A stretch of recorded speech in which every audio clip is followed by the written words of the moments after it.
Good afternoon, ladies and gentlemen, and welcome to Larry Carpenter Stadium at Olympic Field for today's game between the Carson-Newman Eagles and your Lee University Flames.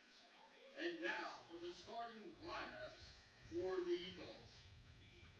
Batting first, left fielder number 5, Colton Evans. Batting second, the second baseman number 6, Cole Nathan. Batting third, first baseman number 11, Logan Floyd. Batting fourth, the right fielder number 34, Bradley Soto Diaz. Batting fifth, the designated hitter number 23, Seth Benner. Batting sixth, third baseman number 21, Aiden Gibson. Batting seventh, the shortstop, number 7, John O'Pierce. Batting eighth, center fielder, number 2, Braxton Smith. Batting ninth, the catcher, number 30, Carson-Newman. And on the mound for the Eagles, number 26, Drew Fletcher. The head coach of the Eagles is Tom Griffin.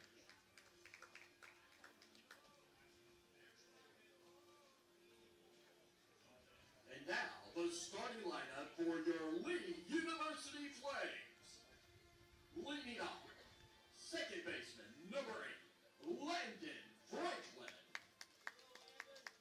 In the 2 spot, the shortstop, number 6, Luke Collier. Batting third today, the designated hitter, number 25, Cody Turner. In the cleanup spot, the center fielder, number 3, J.J. Williams. Batting fifth, first baseman, number 29, Nate Caraballo. Batting sixth, the third baseman, number 13, Aiden McClary. Batting seventh, the right fielder, number 35, Ryan Valdez. Batting eighth, number 24, left fielder, Keelan Sanders. And batting ninth, the catcher, number 44, Luke Treese. The head coach of the Flames is Mark Brew. His assistants are Jorge Saez, Micah Kazor, Thomas Cesaro, and Brandon Daniels.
Williams.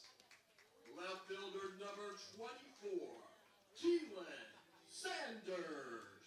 Third baseman number 13, Aiden McClary. Shortstop number 6, Luke Carter. Second baseman number 8, Landon Franklin. First baseman number 29, Nate Carabano. The catcher number 44, Luke Treese.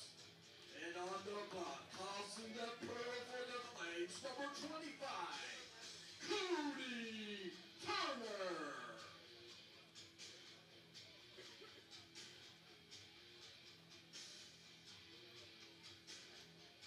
At this time, would you please rise and gentlemen kindly remove your caps as we honor America with the play of our national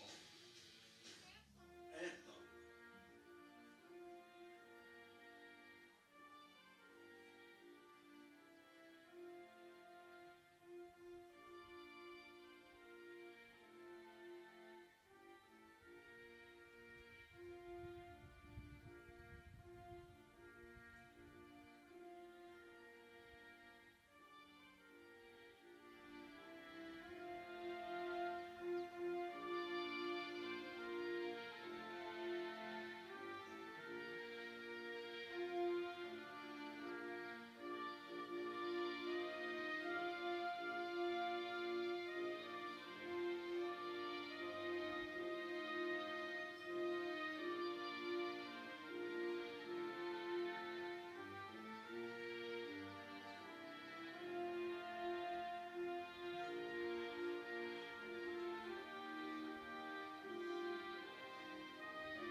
Good afternoon from Cleveland, Tennessee at Larry Carpenter Stadium at Olympic Field, where Carson-Newman is set to play Lee for the second time in 3 weeks. Another midweek meeting between two teams that have had great success in non-conference games this season. Lee is 8-1 in these non-conference affairs, while Carson-Newman is 7-2 with one of two Carson-Newman losses in non-conference play being to the Flames back on February 24th, a 9-2 loss in a game that was close until a 5-run seventh inning for the Flames broke that contest open. And now the two teams meet here for the second time and final time here in 2026. Carson-Newman is 10-11, 3-9 in conference play, and is coming off a number 3 win at Catawba, or at home against Catawba, 6-4 in the series finale, hoping to bring in some of that momentum to Cleveland, Tennessee, and Larry Carpenter Stadium today, with a go up against a Flames team that is 7-5 in the Gulf South this year.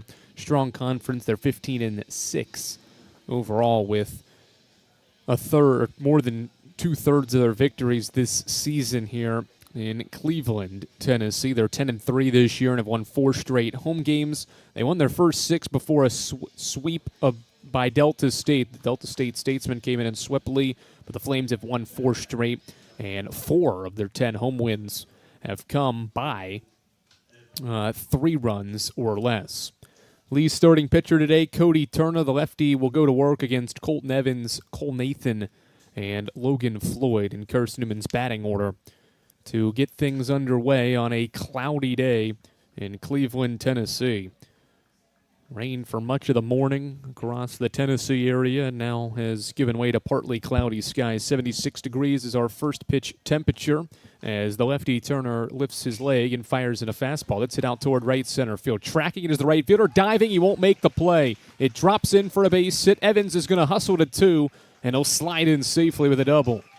What a start from Colton Evans and Carson-Newman. First pitch at 4 o'clock, and the Eagles off and running with a first pitch double off the bat of Colton Evans.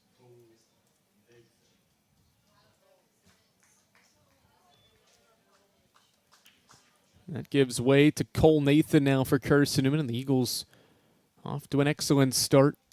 Facing the lefty Turner for the second time this year. He started and threw 3 scoreless against the Eagles back on February 24th. It's the same pitching matchup as we had in that first meeting.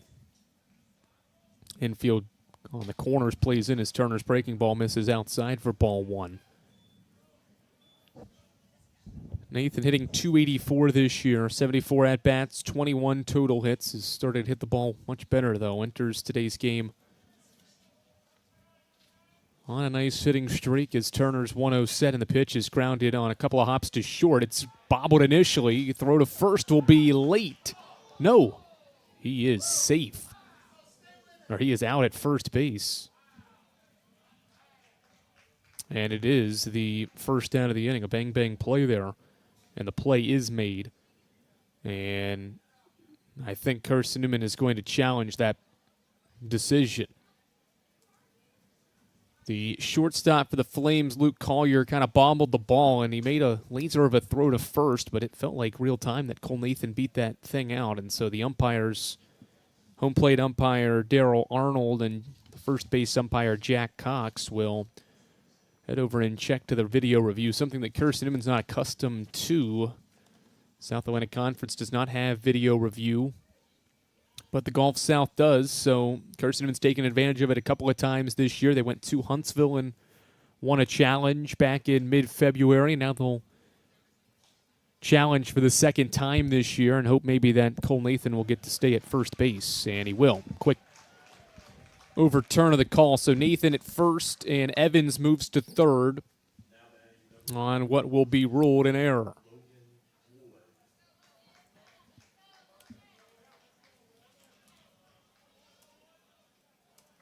First and third for Logan Floyd as Carson-Newman's threatening here in the opening inning.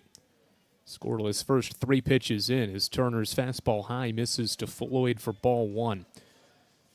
Logan Floyd is Carson-Newman's team leader this year. .440 batting average, second highest in the conference. He's got 4 home runs. 3 of them came last week. 1-0 breaking ball low and inside, and it's 2-0. 2 balls and no strikes on Carson-Newman's 3-hitter Floyd.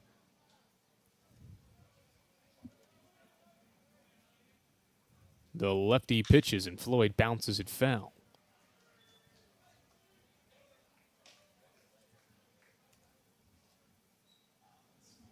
Two balls and a strike on Logan Floyd, Carson-Newman's first baseman. A Colton Evans first pitch double to right center field, and Cole Nathan's reaching an error. They're at the corners with nobody out for Floyd. Carson-Newman trying to strike first as the 2-0, or the 2-1 rather, is fouled back by Floyd, and the count evens on Carson-Newman's first baseman. We mentioned his batting average number. 3 of his 4 long balls came this past week. He had 2 against Trevecca Nazarene last Tuesday, first career multi-homer day. And then homered again in the series against Catawba. 2-2 breaking ball outside, and it's full. Count goes to 3-2 here in the first.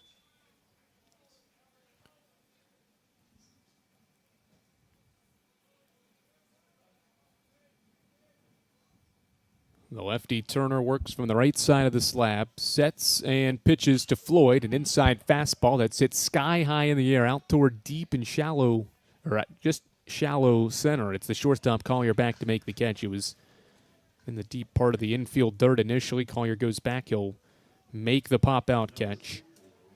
And there's one away for Bradley Soto Diaz.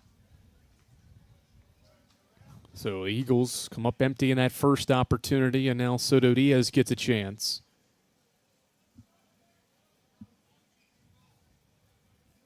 And his .369 batting average, slugging .554, and is reaching base 42% of the time as Turner picks to first base. Back safely without diving is Cole Nathan.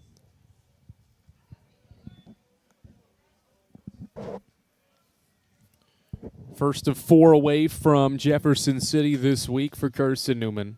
As Turner lifts the leg and pitches a breaking ball outside corner, it's a called strike to Soto Diaz. Eagles will be at Emory and Henry, hoping to start this little 4-game road week off with a victory. They're 4-5 this year away from home. 0-1 from Turner. The lefty's pitch is outside, and the count evens at 1 ball and 1 strike.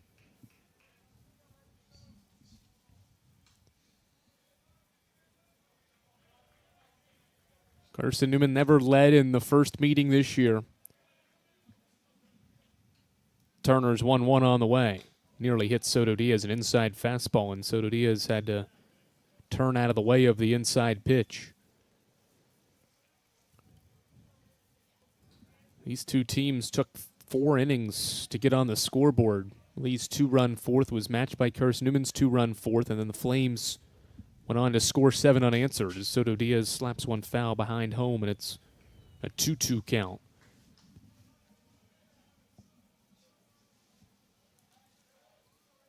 Flames compiled 14 hits that day. Carson-Newman's just 6. A couple of those came in the 9th inning when the game was out of reach. Eagles already have 1 hit in this inning, hoping to strike first. 2-2 on the way. Inside fastball. And the count runs full. It was the catcher, Luke Trace, that had to lean over to his left a little bit to catch that inside pitch. Now a full count on Soto Diaz with the corners occupied here in the first. Back-to-back full counts worked by Carson-Newman's hitters. 3-2 offering. Inside fastball again, ball 4. And Soto Diaz works a quality at-bat to sprint up to first base and to load the bases here in the opening inning for Seth Benner.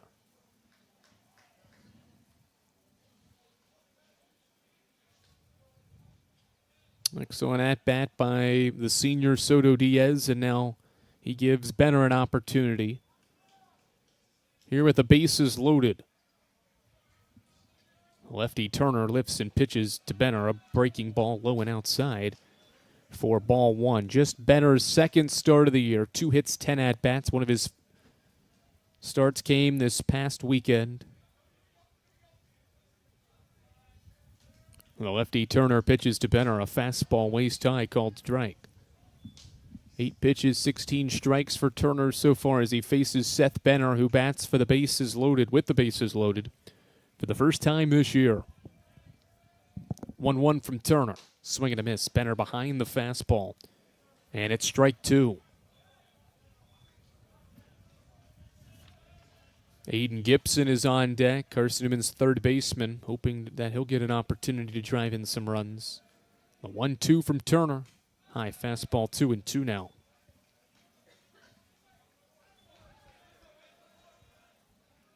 Turner continues to work with pace. Lefty never left the slab as he comes set with 12 on the pitch clock. Pauses and now offers at 9 seconds and misses well outside for ball 3.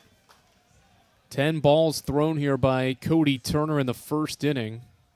And this is the third straight 3-2 count. First one resulted in a pop out. He walked Soto Diaz. What will he do with Benner? Payoff to Benner. Ground ball sharply to second, and it dings off the second baseman. Franklin goes into the outfield. Carson-Newman will score a run and not get back picked at second base. It'll be a run-scoring play for Carson-Newman. The Eagles lead 1-0 on Lee's second error of the inning.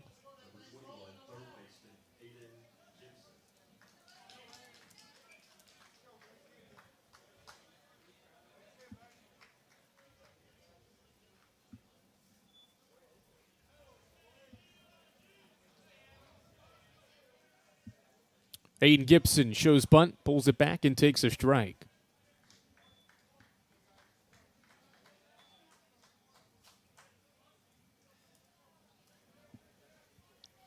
Carson-Newman on the board first, 1-0. Lee has committed 2 errors here in the opening inning. 0-1 to Gibson. Fastball outside, ball 2. So Cody Turner's only found the strike zone half the time, but his defense has let him down here early on.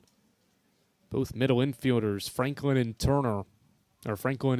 Collier, have made errors in this inning. 1-1 fastball away, 2 balls and a strike.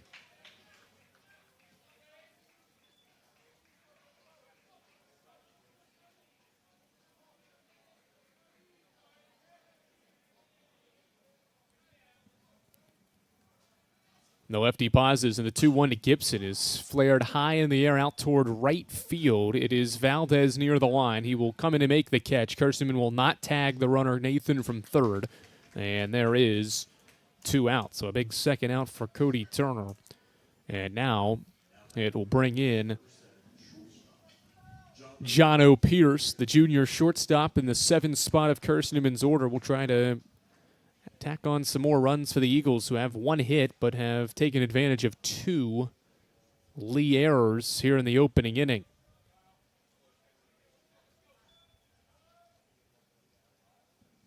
First one home is a fastball low and outside to John O. Pierce for a ball.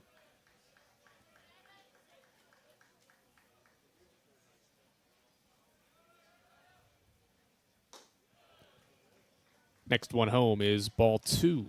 Missed it outside to John O. Pierce. 2 balls and no strikes.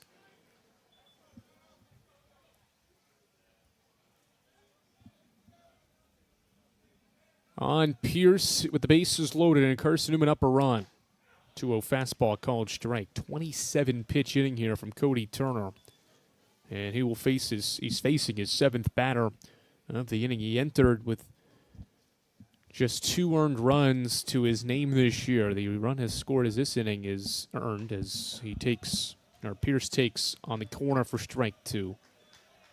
He had entered just 2 earned runs in 10 1/3 innings over the course of 5 appearances and has allowed 1 in this inning. 2-2 now to Pierce. Swing and a softly hit ground ball to short. Collier fields on the run and throws a high one, and Pierce is tagged out trying to slide into first base. Inning ends on a John O. Pierce groundout, but Carson-Newman takes advantage of a pair of Lee errors in the opening inning, and Carson-Newman leads 1-0 as we head to Lee's half of the first inning. Drew Fletcher to face the top of Lee's batting order for the first time, and we return to Larry Carpenter Stadium after these messages along the Eagle Sports Network.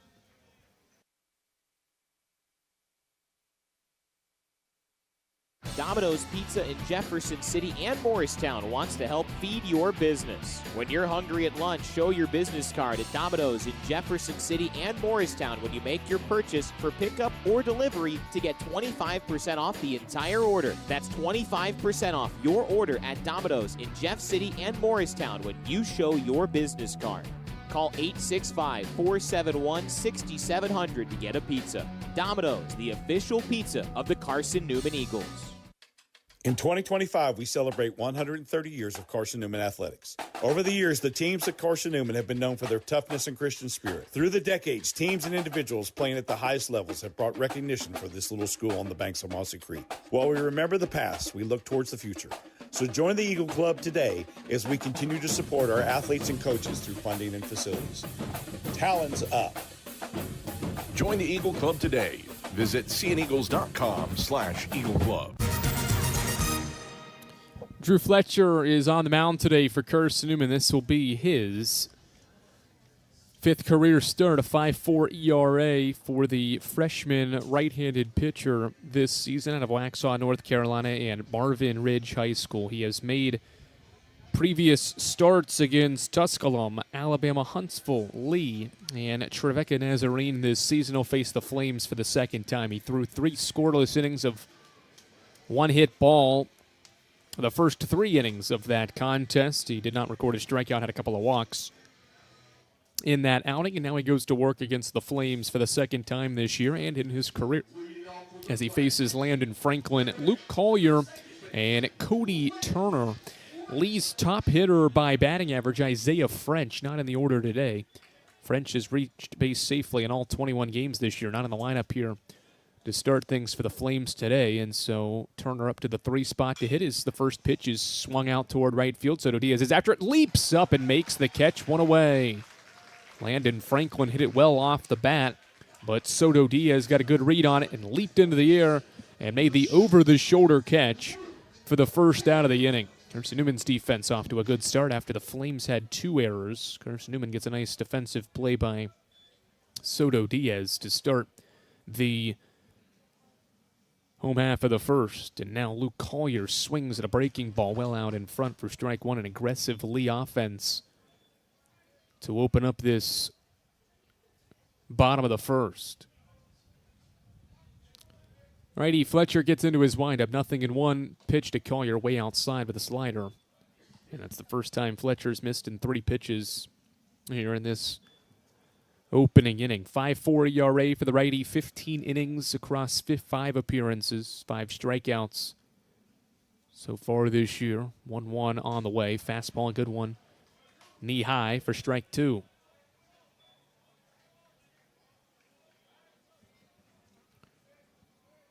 A ball and 2 strikes on Lee's shortstop. The 1-2's fouled off to the right. Collier, a very productive hitter, .329 average this year. Has drove in a bunch of runs, 25 runs this year for this high-powered Flames offense. He drove in a run and had a couple of hits in the first meeting this year. 1-2 again, high fastball. And it's 2-2. After this at-bat, we'll set Carson-Newman's defense today, very similar to what it's been for a lot of the year. Righty Fletcher pitches a 2-2. Swing and a pop-up foul back behind home. And Collier will see a 7th pitch from Drew Fletcher. Carson-Newman has the 1-0 advantage. The Eagles got a leadoff base hit, and then a couple of errors aided the Eagles to scoring a run in the top of the first to lead 1-0. 2-2 again, slider away, and the count is full. Really good at bat here from Luke Collier. Lee's senior shortstop stands back in to wait on a payoff from Drew Fletcher here in the first. High and inside, ball 4. And now Cody Turner, the lefty for the Flames, one of 2 in Mark Brew's batting order, will step in to face Fletcher. Again, the Flames did not have a hit against Drew Fletcher, or just had one, rather, off Drew Fletcher in the meeting back in Jefferson City on February 24th. And that hit came by Isaiah French, who's not in the lineup today.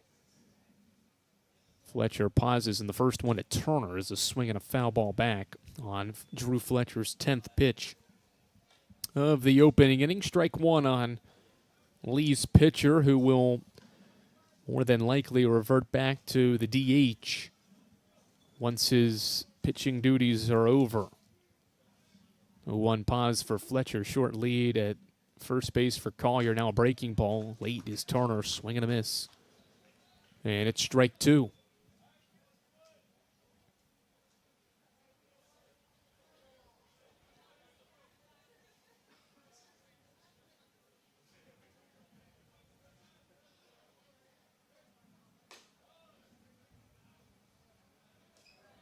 Breaking ball stayed high to Turner, and the count now is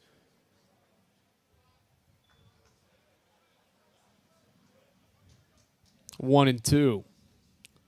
More extended lead for Collier. He stays there as the slider is hit out towards center field.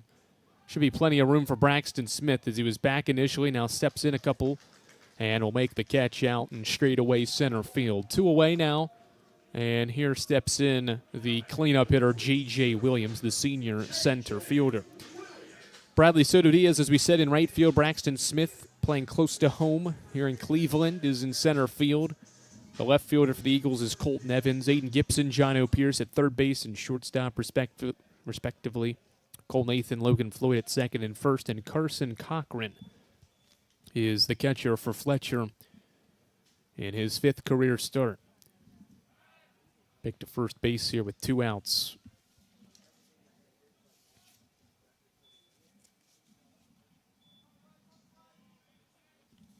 Flames have utilized a strong combination of speed and power to get to this 15-win mark so far this year.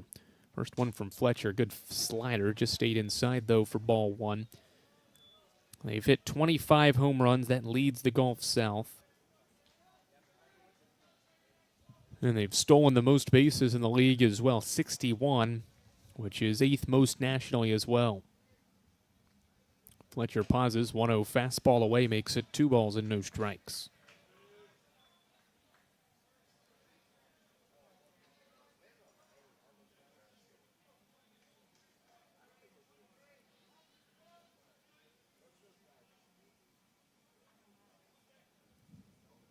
Two-0. Good slider outside corner. He paints it for strike one. Eagles looking to pitch a scoreless first here. Coming off a weekend where they led for so much of the Catawba series but only got one of the 3 games. Hoping to get some of the momentum that it grabbed from that series finale. Use it today to get ready for the weekend series at Emory and Henry. As Carson-Newman tries to make a surge back up the conference standings. You knew you were going to have a tough slate, facing 2 top 10 teams in your first 4 conference series of the year. 2-1 on the way. Slider missed outside. It's 3-1. That proved to be the case, although the Carson-Newman has lost some tough road series to LMU and Anderson. The road somewhat will get a little easier. Still some quality opponents left in this conference, but you've gotten 2 of the tougher ones out of the way. 3-1, fouled back. These midweek games are something that Carson-Newman values, and certainly every program values every game you play. But extra importance on these to try to give you some momentum for that specific week to carry into the weekend series. Full count. Nobody holds the runner at first. Collier takes off, and it's a chopper to first. Floyd waits on the second hop. Will flip to Fletcher, who runs and covers first, and the inning is over. Good work by Drew Fletcher. He works around a 1-out walk to pitch a scoreless opening inning. It's 1-0. Carson-Newman Eagles took advantage of a couple of errors, and then Fletcher pitched a scoreless first. That has Carson-Newman up a run here on the Eagles Sports Network. Dorm food got you down? Need a home-cooked meal? Then Lisa's Country Kitchen is for you. Lisa's Country Kitchen has been feeding Carson-Newman students for 15 years. Lisa's has a family-friendly atmosphere all day long, from the morning with her $2.99 breakfast specials to dinner with Lisa's fresh, never-frozen steaks. Carson-Newman students get a 10% discount with their student ID. Lisa's Country Kitchen on Route 92 off Old Andrew Johnson Highway. The best food for the best prices. Looking to make your home more comfortable and affordable? Maybe with a new electric heat pump or new attic insulation? And don't forget new doors and windows. AEC is here to help. We have a quality contractor network, easy financing, and incentives for home upgrades. Plus, AEC carefully inspects every job to ensure the highest quality satisfaction. Visit our website at aeccoop.org for applications, contractor lists, and more details. AEC, power what matters most.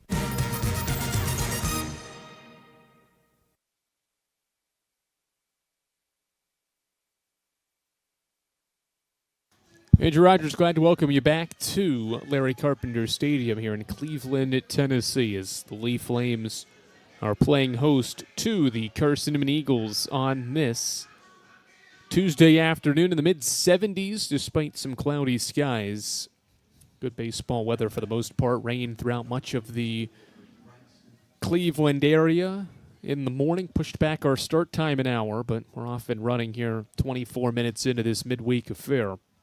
The lefty Cody Turner back out for a second inning against Carson-Newman's 8, 9, and 1 hitters, and Braxton Smith is number 8. And first of the inning, and he takes outside on Turner's 30th pitch of the day for ball 1. 1-0 the count, as the next one to Smith is well outside 2-0. Not the same start that Cody Turner had when he pitched in Jefferson City. He pitched 3 scoreless and struck out 3 Eagles and walked 2. As he lifts and fires a fastball high, he's missed on 3 consecutive fastballs to Braxton Smith. He did walk 2 in that start. and only threw 49 pitches. He's already thrown 32 and now 33 is a called strike to get back into this count with Smith. 33 offerings from Cody Turner, the senior left-hander, junior left-hander rather, to just a 16 strike mark. Here's the 3-1. Fastball away, ball 4. So Braxton Smith draws a leadoff walk on 5 pitches, and now Carson-Newman's 9-hitter, Carson Cochran, will step in for the first time with the Eagles up 1-0.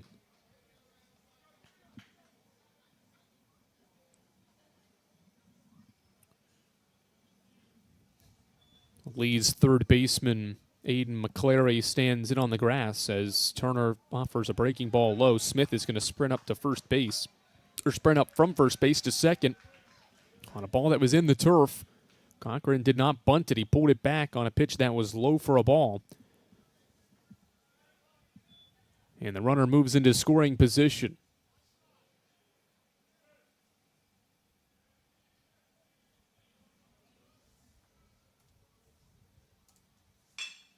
Ground ball up the middle, base hit for Carson Cochran. Smith gets the go sign. He will score from second with ease. No throw made, and it's an RBI single for Carson Cochran. His 4th ribby of the year increases Carson-Newman's lead to 2-0. Good piece of hitting by Carson Cochran with a base hit up the middle, and the Eagles have padded on to their lead. Did not lead in that first meeting against the Flames, and now they've got a 2-run lead. And now the lineup quickly turns back to the top for Colton Evans. And we're going to have a mound visit here. 9 batters in. Turner has thrown 37 pitches. Flames don't have anybody currently throwing, so it may just be a conversation had with Turner as he tries to reset on his second time through this Eagles order. Carson-Newman gets a couple of hits, couple of errors.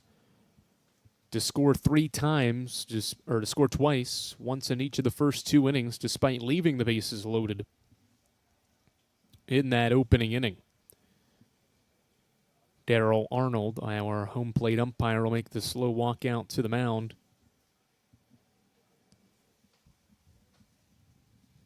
To break up the conversation, he's joined by Jack Cox at first base and Jay Brown, part of this 3-man crew assigned to this non-conference game between Carson-Newman and Lee. It is Carson-Newman's 4th straight midweek contest against a team from the Gulf South. They are 1-2. I've lost 2 straight as Evans shows bunt, bunts it back to Turner. The lefty will field, throw to first base, play made. Sack bunt by Colton Evans. So a double in his first at-bat, then does the job to get Carson Cochran into scoring position with 1 away.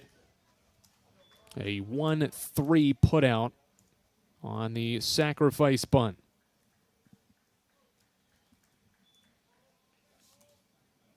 And now 1 away for Cole Nathan. Carson-Newman's 2-3 hitters have a chance to drive in Cochran, who stands at second as Nathan takes a breaking ball low and inside for ball 1.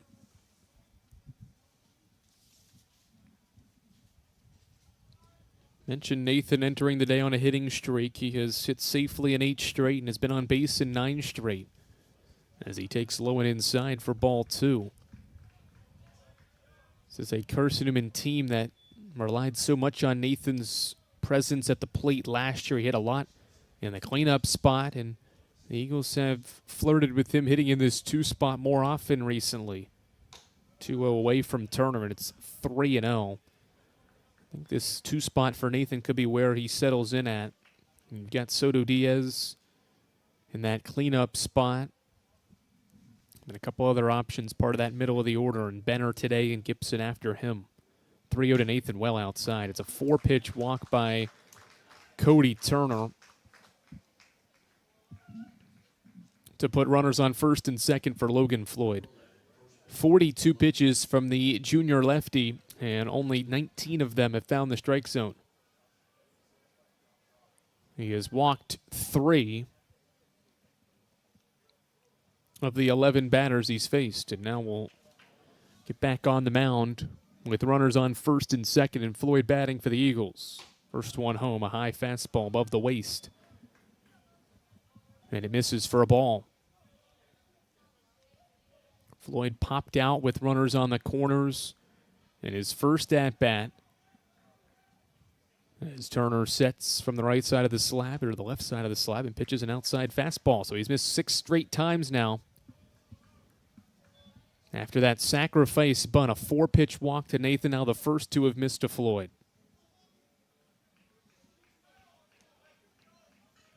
2-0 pause for the lefty Turner. And he'll pick the first base. Just a lob throw nearly got away from Lee's first baseman. He was charging toward the bag, and the throw pulled him back where he came from.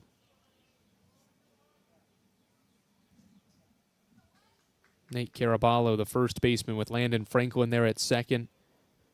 Collier and McCleary at short and third. Sanders, Williams, and Valdez left to right in the outfield as Floyd takes a called strike outside corner with a pitch.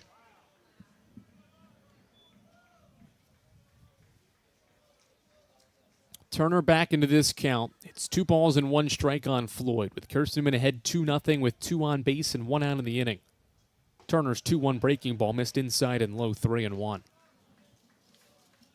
Simply not going to find many better hitters around the region than Logan Floyd. 3rd best batting average in the league, 2nd most doubles, 4th most hits. 3-1 to him is hit sky-high foul back behind Lee's first base dugout. And the count is full. Lloyd's drove in a team best 22 runs for an offense that averages more than 7 runs a game. The payoff to Floyd will wait as Turner picks to second base, where no tag is made, as Collier, the shortstop, caught the throw in front of the bag. Lee's outfield shifts a little bit. The right fielder, Valdez, more toward the right center field gap on Floyd as the 3-2 is high for ball 4. Back-to-back walks. That one was earned by Logan Floyd there. He needed 7 pitches to see the walk. That's the 4th by Turner and the 2nd straight to load the bases for Bradley Soto Diaz. Time called, and Mark Brew will make a change.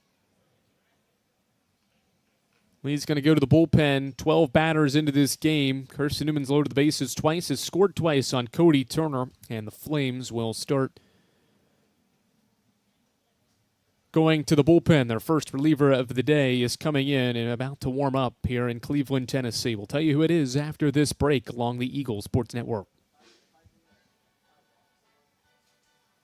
We love to cheer for our home teams, like the Eagles. It means more when we're rooting for the people we know. Did you know Tri-Lite is your home team internet provider? We're right here in Jefferson City, serving the people we know with our ultra-fast, ultra-reliable fiber broadband network. And we'd love to serve you. Learn more at trilite.net or by calling 833-847-0824. Go Eagles! How do you know you're in a community, not just a town?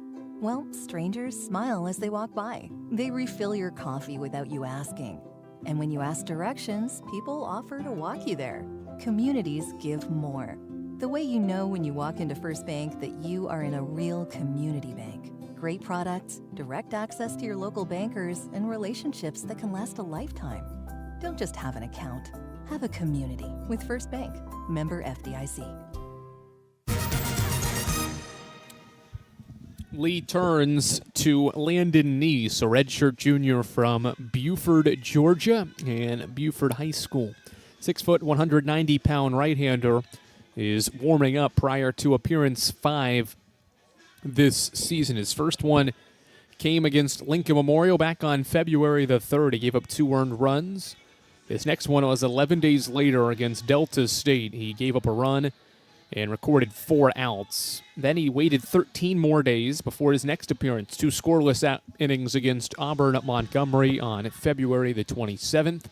And then 1 week ago, pitched a scoreless inning against Lincoln Memorial in what is Lee's only midweek or only non-conference loss of the season. That was a game that the Flames rallied to tie it in the 9th, force extra innings just to lose in the 10th inning and get walked off by the Rail Splitters last Tuesday. So it is Landon Neese entering here with the bases loaded, and he will face the cleanup hitter in Carson-Newman's batting order, Bradley Soto Diaz. Neese has a 5.7 ERA, just 4 2/3 innings pitched so far this season. The righty goes to work. First one to Soto Diaz. Good breaking ball. It's a strike. Biggest thing with Turner was his inability to find the strike zone. 48 pitches from the junior lefty, and just 21 of them were strikes. He walked 4, including 2 to load the bases for the Eagles here. 0-1. Soto Diaz hits it foul off the end of his bat, and it's quickly 0-2 on Carson-Newman's cleanup hitter Soto Diaz, who bats with the bases loaded here in this second inning. Eagles hoping to have more success with the bases loaded this year. They're batting just a $195. Just 8 hits this year and 41 at-bats with the bases loaded. 0-2 breaking ball away, 1-2 to Soto Diaz now. Bradley this year is 1 for 3. Carson-Newman's best hitter is Maddox Green with the bases loaded. He's got 3 of the 8 hits. 1-2 pause for Neese, and his pitch to Soto Diaz, high fastball, 2-2. Carson Cochran already with an RBI single in this inning. He's at third base. Cole Nathan and Logan Floyd were walked in consecutive at-bats. They're at second and first, respectively, with the bases loaded for the Eagles and a 2-run lead here in the second with 1 away. Neese's 2-2 slider stays on the inside corner. It's called strike 3 to Soto Diaz.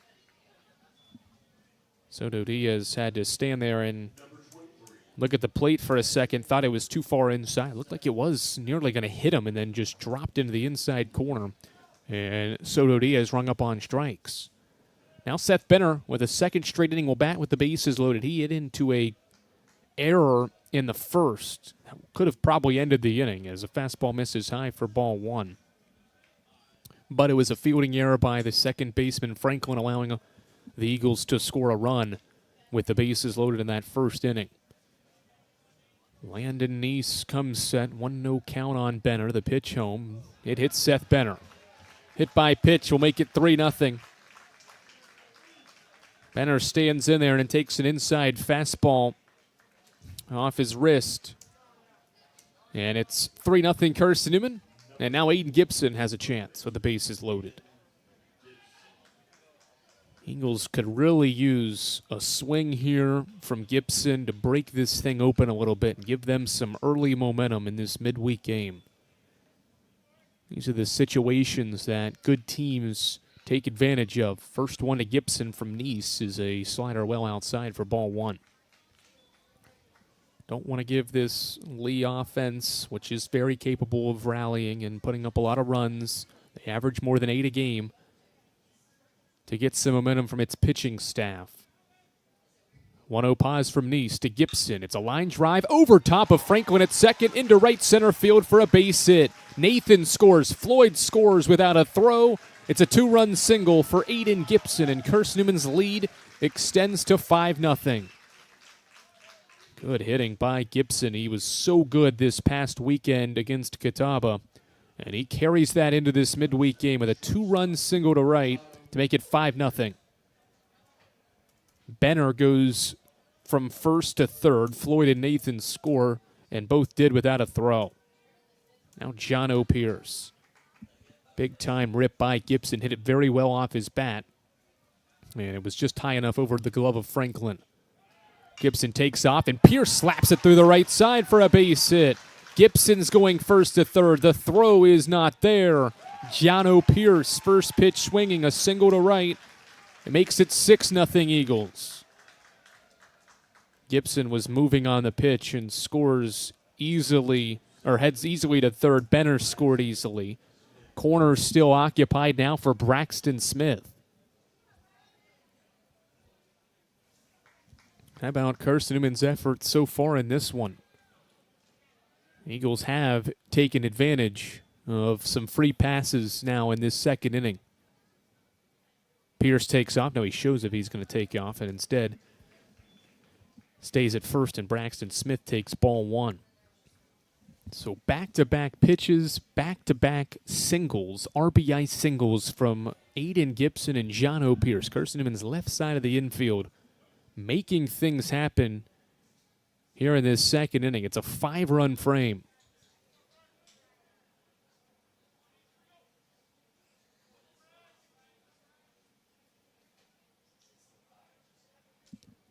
Swing and a sharply hit ball to Franklin at second. Nice stab off the one hop in the infield grass, and the inning is over. But a productive inning for Carson-Newman.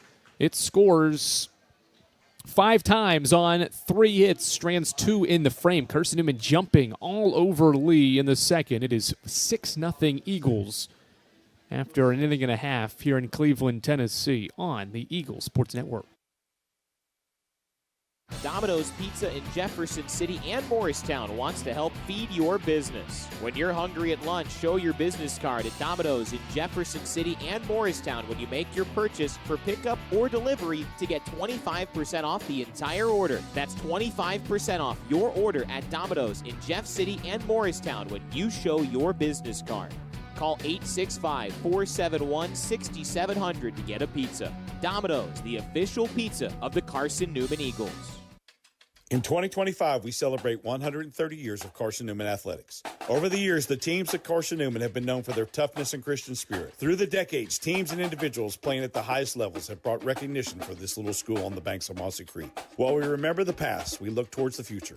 So join the Eagle Club today as we continue to support our athletes and coaches through funding and facilities. Talons up. Join the Eagle Club today. Visit cneagles.com/Eagle Club.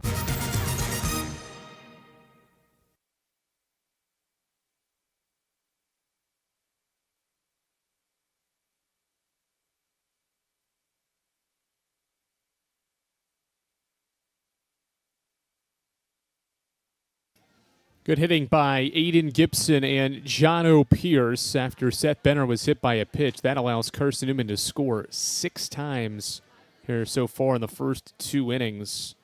It all started with a couple of walks. It all started actually with Braxton Smith scoring on a Carson Cochran single up the middle. That got Carson-Newman rolling in the frame, and it carried that momentum into the rest of the frame, headlined by Gibson's 2-run single and Pierce's single.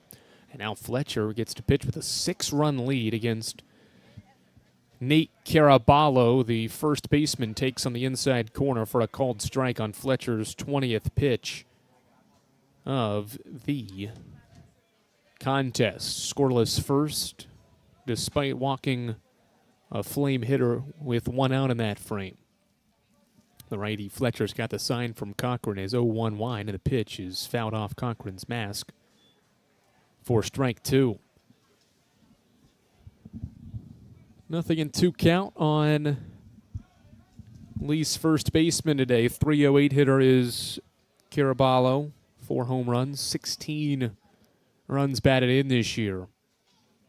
Fletcher's nothing in 2. Fastball away. Cochran dropped the baseball.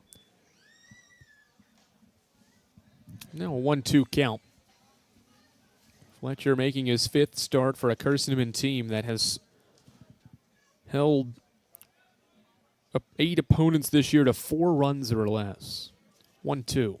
Slider hits sharply down the line and left foul. It hooks out of play and bounces once and hops over the fencing. Eagles have forced opponents to go to 4 runs or less 8 times, and the Eagles are 7-1 in such games this season. 1-2 wind from Fletcher. Fastball away, check swing. Caraballo held back, 2-2.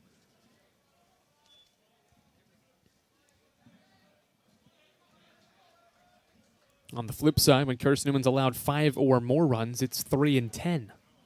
Big discrepancy there. Certainly when you give up as low a number as 4 or fewer, you're going to have more success. 2-2 on the way. Fastball grounded to first. Floyd with a backhand snag. He'll flip to Fletcher, and the play is made. Good defensive play by Floyd. He's so good at the plate. flashes the leather for the first out of inning 2.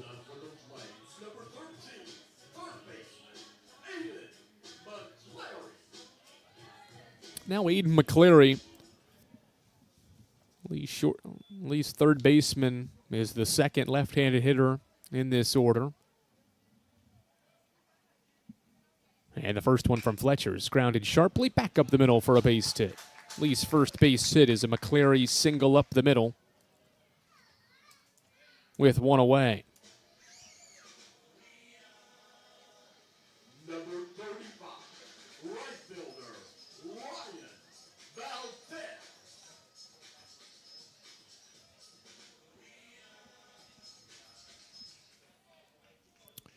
Now Ryan Valdez.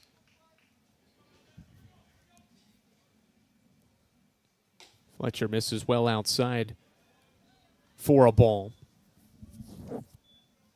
Carson-Newman pitching staff this year with a ERA at 5.6, right in the middle of the pack of the South Atlantic Conference. 1-0. Fastball stayed inside, 2 balls and no strikes.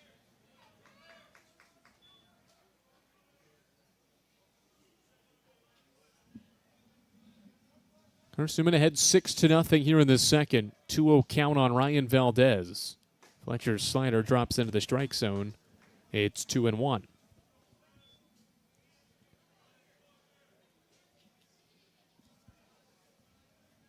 Fletcher facing Valdez with McCleary at first. The 2-1 is popped foul back behind home.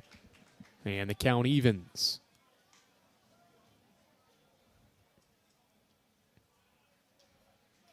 Valdez 1 for 4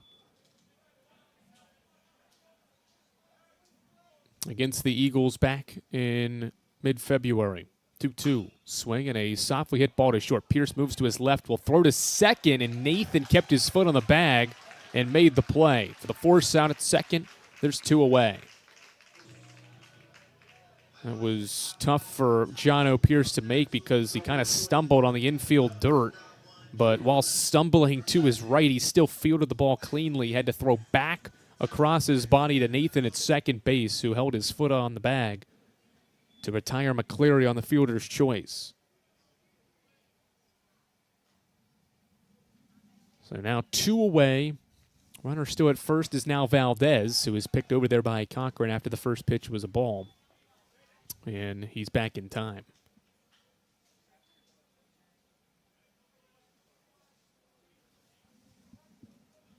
1-0 count. Fletcher trying to toss back-to-back scoreless frames. He faces Keelan Sanders for the first time. And Sanders crushes one foul out in front of a breaking ball. For strike 1. A 33-pitch inning for Fletcher, or 33-pitch outing so far. 20 strikes for the freshman righty, who pauses for a 1-1. It's on the way. It's a swing and a drive again early as Sanders as he crushes it foul. That one lands on the road and then bounces its way along the road. For a long foul ball and a long strike 2. 1-2 from Fletcher, and Sanders lifts another one sky-high foul. Nearly the same spot, except this one bounces over top of Carson-Newman's bus.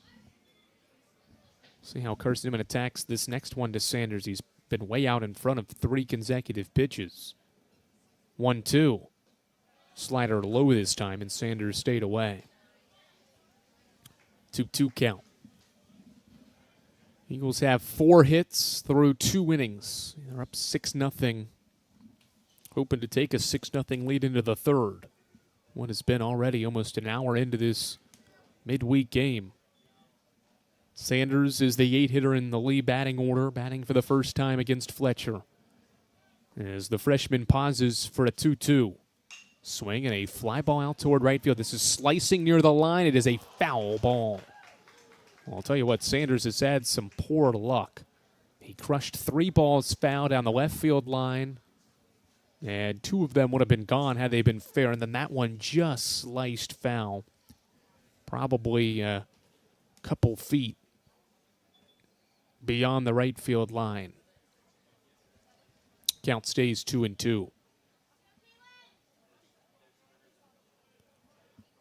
Sanders waits on his 7th pitch from the freshman who's back on the mound. And a 2-2 again. Swing and a sharply hit ball through the left side, a base hit.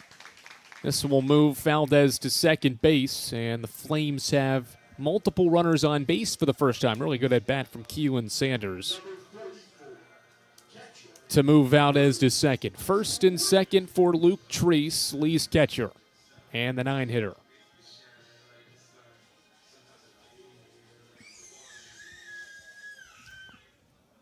Final batter that Fletcher has yet to face is Treese. He did not bat against Carson-Newman in that first meeting and did not play, or came on as a defensive replacement late. First one on the way to him. Fastball, waist high, a strike. Treese this year is getting his 4th at-bat. He's 0 for 3.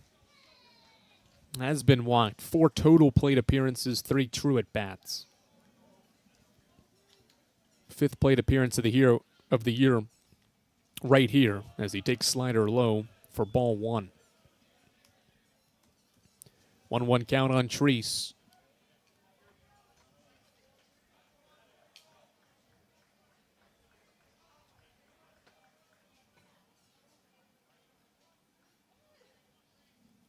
Ground ball. It hits the runner, and he will be out.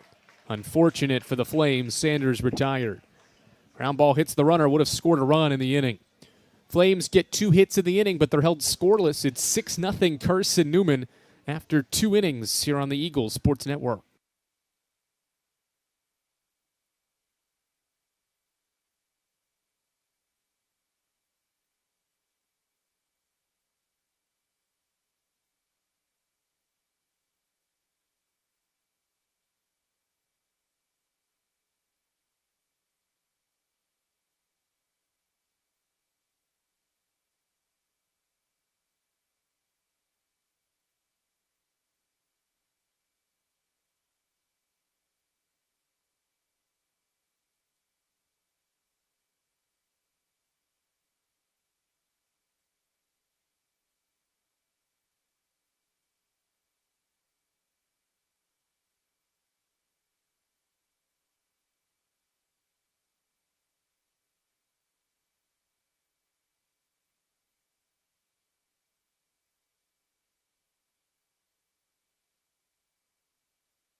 Back for the 3rd inning where Carson-Newman leads Lee by a score of 6-0. Glad you're with us here on the Eagles Sports Network.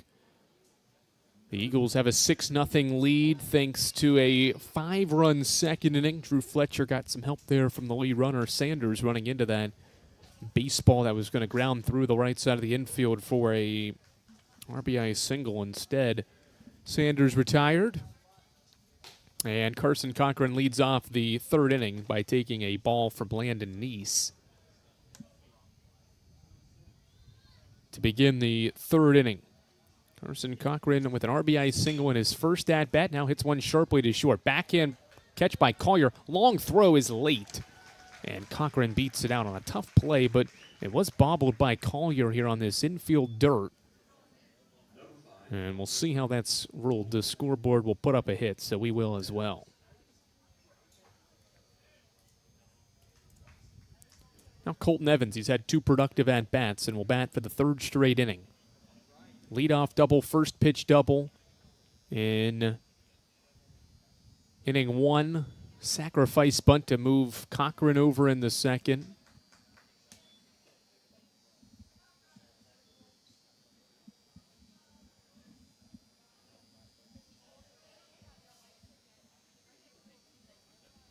Now bats for the third time. Evans shows bunt and takes it back because Nice's fastball is high for ball one. They are going to rule that an error on Collier. That's his second of the game.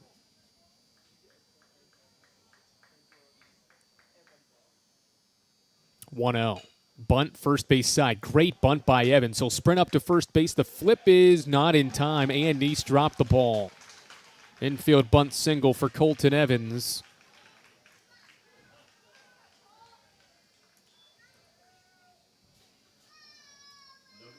Moves Cochran to second with nobody out. Eagles threatening here again.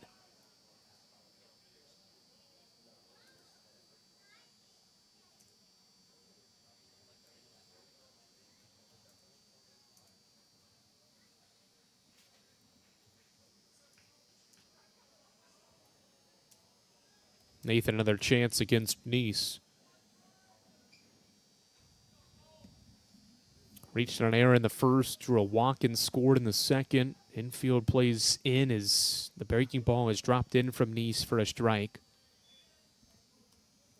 0-1. 17 pitches from the reliever and 9 strikes to a Carson-Newman offense, and Nathan here that has scored 6 times already. 0-1. Swing and a sharply hit ball to second. Franklin snares it off the grass on 2 hops, and the double play started by him. He flips to short, and Collier for 1. Back to Caraballo for the second out of the inning. Much needed 4-6-3 turn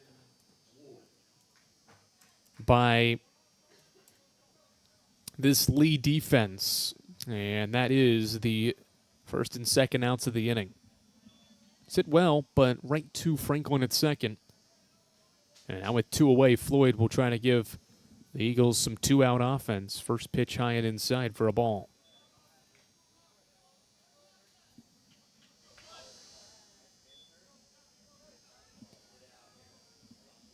Floyd so far today has popped out and been walked, and he hits one well out toward left center field. Back and goes the left fielder Sanders into the gap. He will track it down, and the inning is over. Carson-Newman threatened an error, and an infield bunt single gave the Eagles 2 runners quickly, but a double play turned by the Flames eliminates any potential threat by the Eagles in the third.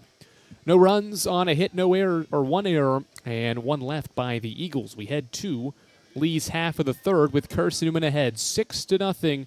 This is the Eagles Sports Network.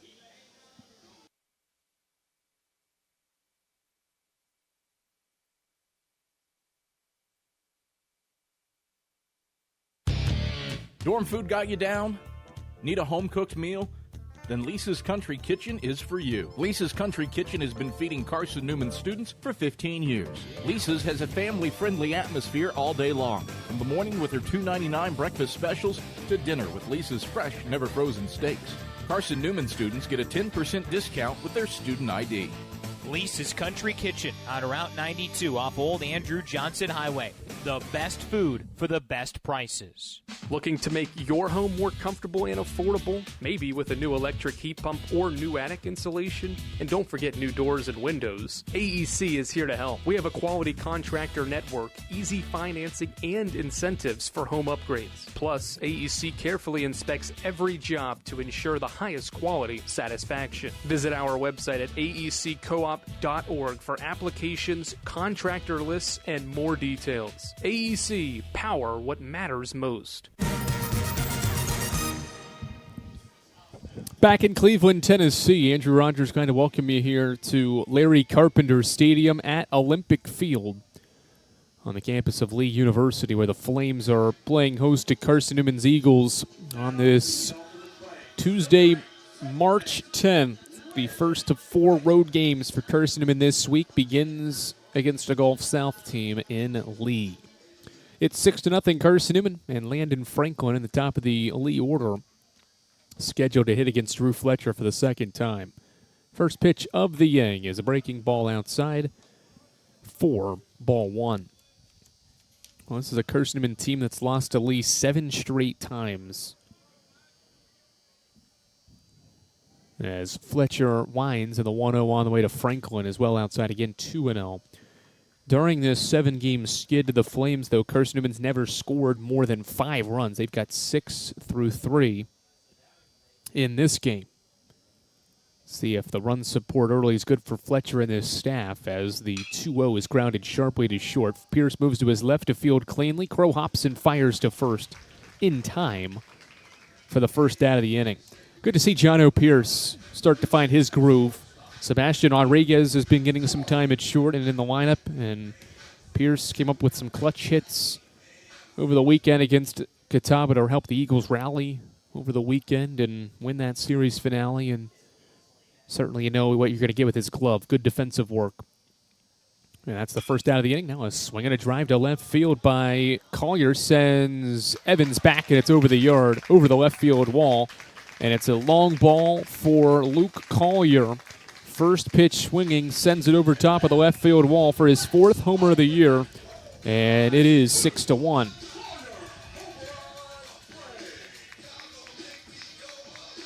That was crushed. Breaking ball left over the middle by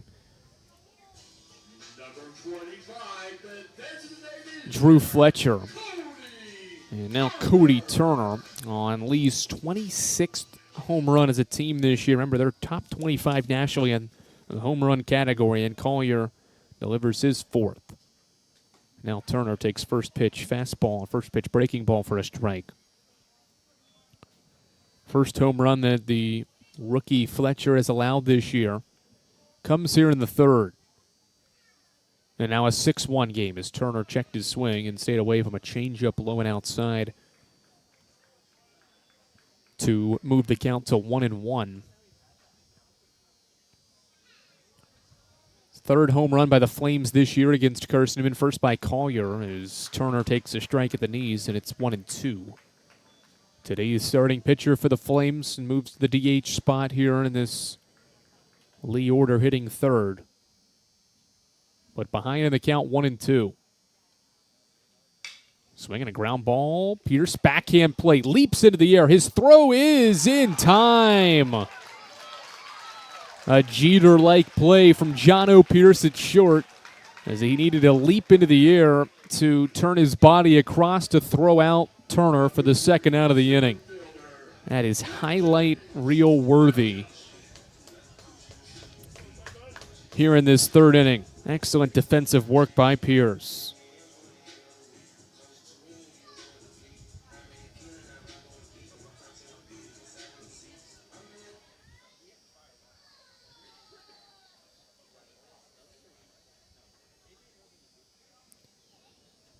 Now J.J. Williams, the cleanup hitter, hits one sky high in the infield. First pitch swinging should end the inning. Pierce in front of the second base bag will make the catch, and the inning is over. A home run by the Flames and Luke Collier. The other 3 putouts for the inning made by John Pierce. It's a run on a hit for the Flames in the 3rd. We've played a 3rd of this midweek game. It's Carson-Newman 6, and it's Lee 1. This is the Eagle Sports Network. In 2025, we celebrate 130 years of Carson-Newman athletics. Over the years, the teams at Carson-Newman have been known for their toughness and Christian spirit. Through the decades, teams and individuals playing at the highest levels have brought recognition for this little school on the banks of Mossy Creek. While we remember the past, we look towards the future. So join the Eagle Club today as we continue to support our athletes and coaches through funding and facilities. Talons up. Join the Eagle Club today. Visit cneagles.com/Eagle Club. We love to cheer for our home teams, like the Eagles. It means more when we're rooting for the people we know. Did you know Tri-Lite is your home team internet provider? We're right here in Jefferson City, serving the people we know with our ultra-fast, ultra-reliable fiber broadband network. And we'd love to serve you. Learn more at trilite.net or by calling 833-847-0824. Go Eagles!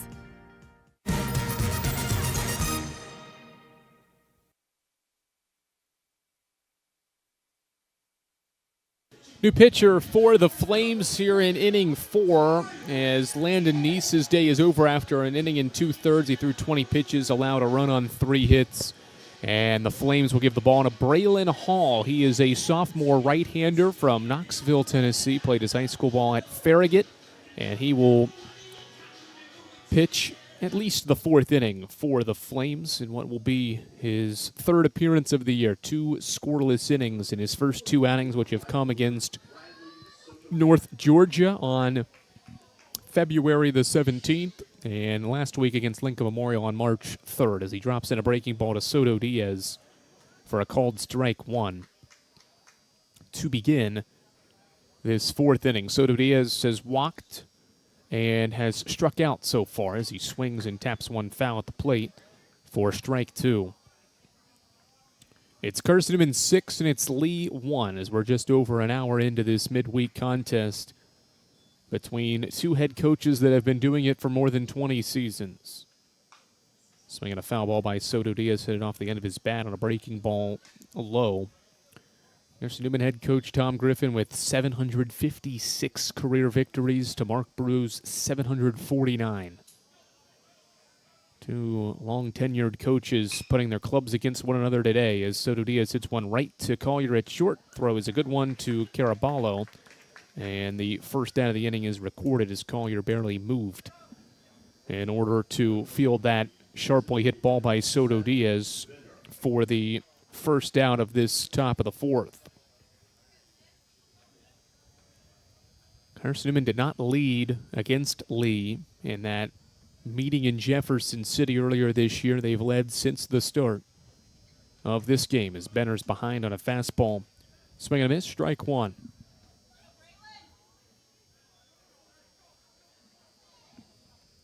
It's a 6-1 game as Benner stands back in and takes a breaking ball for called strike 2. Quickly, 0-2 on Carson-Newman's DH. Seth Benner, 11th at-bat of the year as he takes one low and inside for ball 1. Carson-Newman's had kind of a revolving door at that DH spot throughout this season. Benner is one of 11 different Eagles that have DH'd this year as he bloops one out toward right field. Nearing the line is Valdez, and he will make the catch for the second out of the inning, and now Aiden Gibson. Benner is starting for the second time this year, as we said, at that DH spot. Ryan Bolton, Matt Bishop, Colton Evans, Logan Floyd, Maddox Green, Ian Hubbard, Tanner Kilgore, Evan Mutter, Cole Nathan, Sebastian Rodriguez have all started at DH this season, as Gibson stands back in with one away and gets his second at-bat, or third at-bat in 4 innings and takes outside.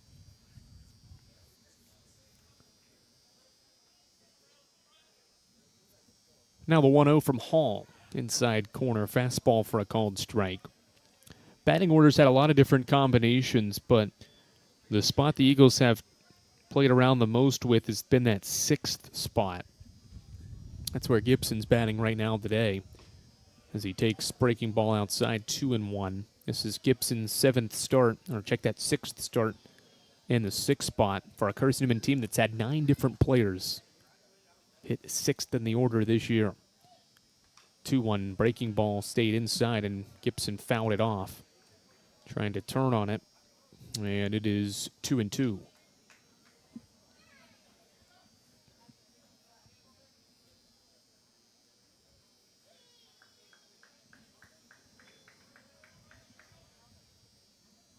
Two. Ball low now, and the count's full as Hall missed with his breaking ball into the turf.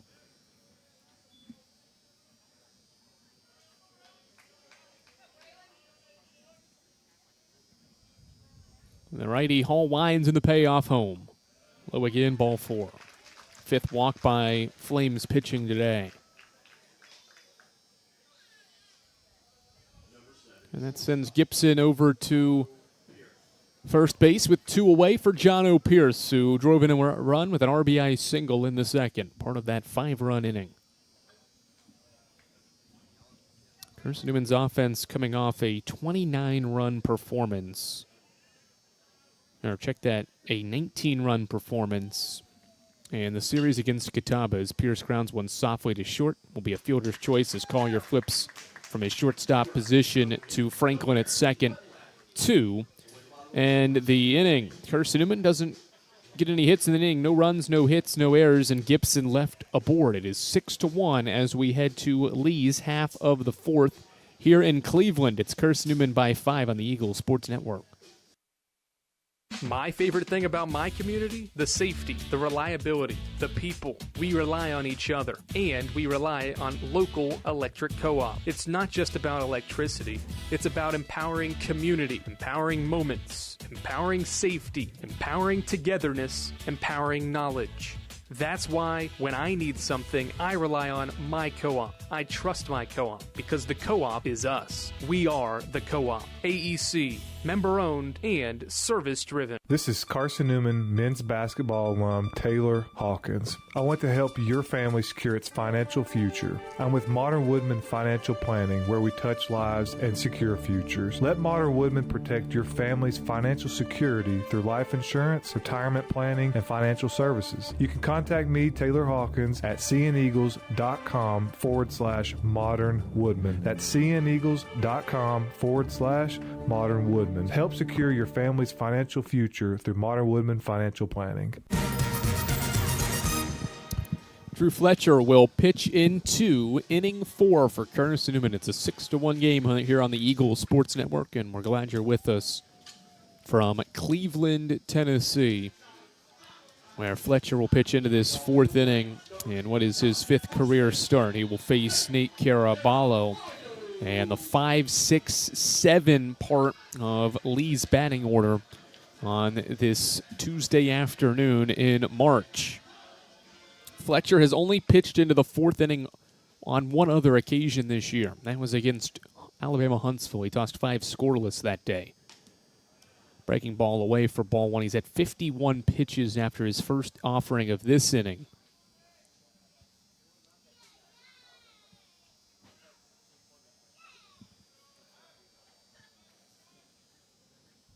The righty gets into his wind, and the 1-0. Fastball outside corner, a called strike. Again, 15 innings over 5 appearances for Fletcher. This being his 5th start of the year. He pitched 3 innings of 4-run ball last week against Trevecca in Nashville as he misses inside 2-1.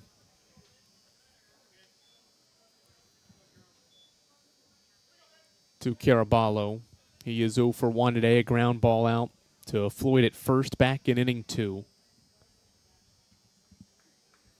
Long pause for Fletcher as he winds with 8 on the pitch clock and gets a swing and a miss. Good breaking ball toward the lower part of the zone. He went to a slider and got a swing and miss.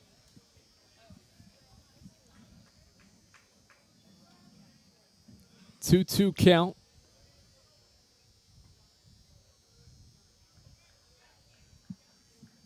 Long look for Fletcher. He's got the sign at 9. And now winds and offers. Went to the slider again, and Caraballo stayed away this time.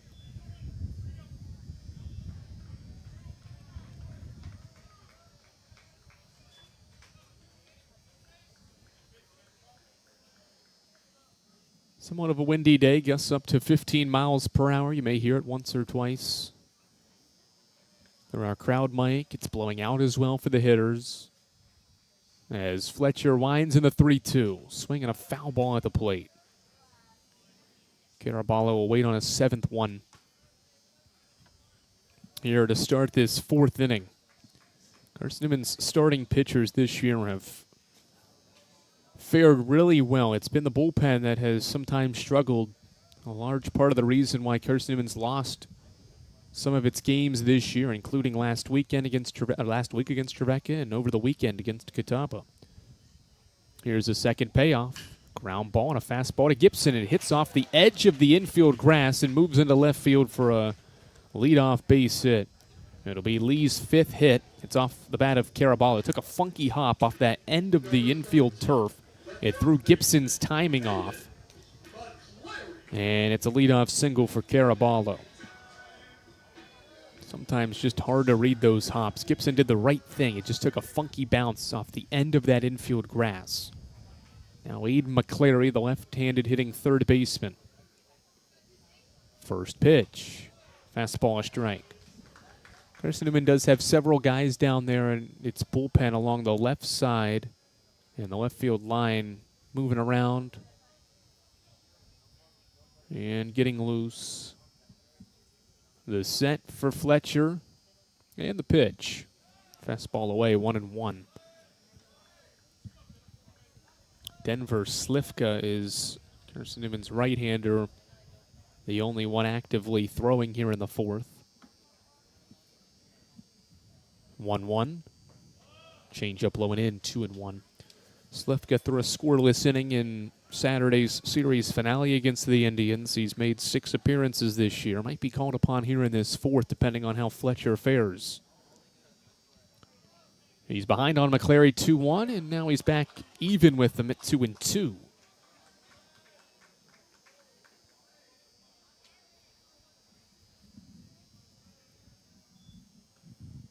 Even count in a 5-run game in Carson-Newman's advantage here in the fourth.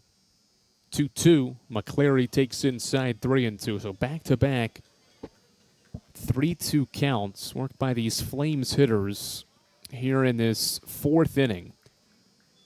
Fletcher gave up a 3-2 single to start. Now he's going to face McClary now with a full count. Swing on a ground ball, could be 2. Pierce will take it to the bag himself for 1. Throw to first in time, double play.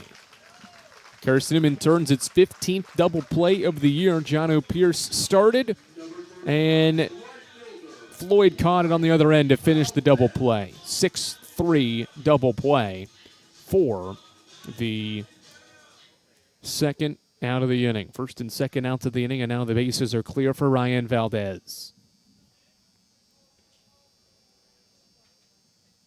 First one to Valdez is a swing and a drive off one bounce it takes and deflects off Gibson's glove. Hard turnaround first, and Valdez will stay put. It's pretty hard. Well, that'll probably go down as an infield single for Ryan Valdez. As he hit that pretty hard. Gibson had a good read on the baseball, tried to back pick it off one hop, but could not snare it. It deflected off of his glove. For Lee's 6th hit. They've got more hits now than Carson-Newman, and Jason White is out of Carson-Newman's dugout, presuming this could be a change here. Denver Slifka continues to throw. There has not been an official signal yet, as Coach White is joined by Carson-Newman's infield to talk things over with today's starting pitcher, Drew Fletcher, who's thrown 64 pitches, 40 strikes, has allowed 6 hits, and 1 earned run through 3 2/3.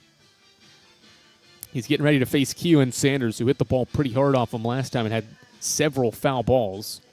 And it looks like for now, Fletcher's going to stay in there. Darrell Arnold comes out and breaks up the mound meeting. And Jason White will not make a change. Most of the time when Coach White's out there, it's a pitching change, but he elects to stick with Fletcher in this spot. Remember, Sanders was the Flames batter in that second inning that hit 3 foul balls really far on Fletcher and then eventually singled. First one's a fastball for a strike. Outside corner, make it 0-1.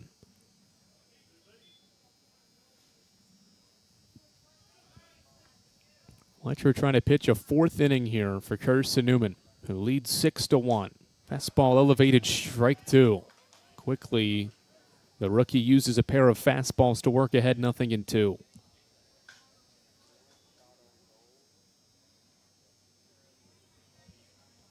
O2 pause. Long pause for Fletcher, and now he offers a slider that Sanders hits sky high out toward right field, shallow right. Nathan loses his cap, is out there, calls off Soto. Diaz makes the catch, inning over. A 1-out, or rather 2-out infield single is no damage and no issue for Drew Fletcher. The Flames get a couple of hits, but a double play ball helped Drew Fletcher pitch a scoreless 4th. We've played 4 innings in Cleveland, Tennessee. It's Carson-Newman 6, and it's the Flames 1. This is the Eagle Sports Network. In 2025, we celebrate 130 years of Carson-Newman athletics. Over the years, the teams at Carson-Newman have been known for their toughness and Christian spirit. Through the decades, teams and individuals playing at the highest levels have brought recognition for this little school on the banks of Mossy Creek. While we remember the past, we look towards the future. So join the Eagle Club today as we continue to support our athletes and coaches through funding and facilities. Talons up. Join the Eagle Club today. Visit seeaneagles.com/Eagle Club. We love to cheer for our home teams, like the Eagles. It means more when we're rooting for the people we know. Did you know Tri-Light is your home team internet provider? We're right here in Jefferson City, serving the people we know with our ultra-fast, ultra-reliable fiber broadband network. And we'd love to serve you. Learn more at trilight.net or by calling 833-847-0824. Go Eagles!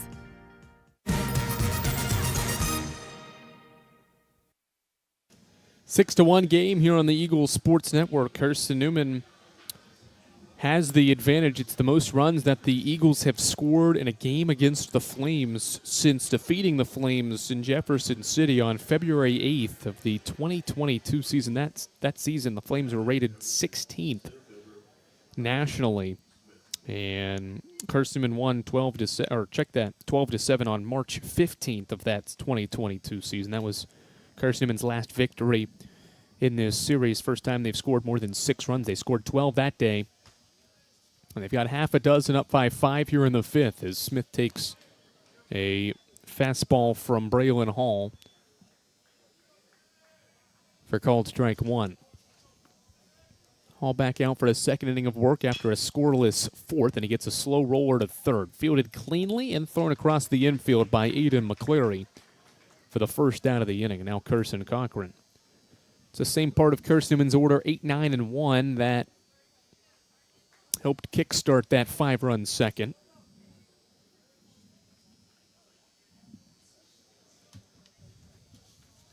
For an Eagles team trying to get back even at 500. And with a win today, can move to 11-11 as Cochran fouls the first one back for strike 1.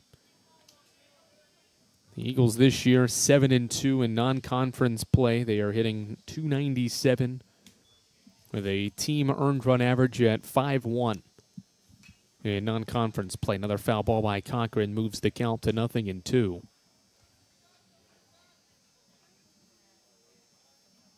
So far, 5 hits for the Eagles, 6 runs to show for it. The Flames have just a run on 6 hits. And their only run was a solo home run in the 3rd. Fastball away. It's 1-2 now to Cochran. Carson-Newman softball in action right now, up 7-2 on UVA-Wise in the second game of the day in the 6th. 1-2 to Cochran. Breaking ball away, 2-2. It's a Eagles softball team that lost the first game of the doubleheader today to Wise 7-4, but they're up 5 and trying to hold off a late Wise rally. Led 7-0, but the Cavaliers have scored twice in that 6th inning. 2-2 on the way from Hall. Good breaking ball, but it stayed high. Broke back across the plate, but it was elevated to Cochran. And it's a 3-2 count. So Carson fouled 2 pitches off and now has worked it full. Here it is from Hall. Ground ball on 3 hops into the mid of Franklin at second. Near the second base bag, he'll throw out Cochran for the second out of the inning. And now Colton Evans with 2 away.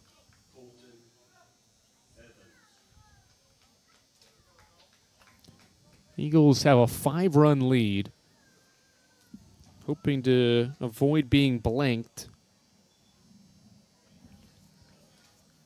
for a 3rd straight inning. Here's Hall's first one to Evans, and he swings and loses his bat. He goes flying up the third base side, and it's foul. Well, Evans has had some hand issues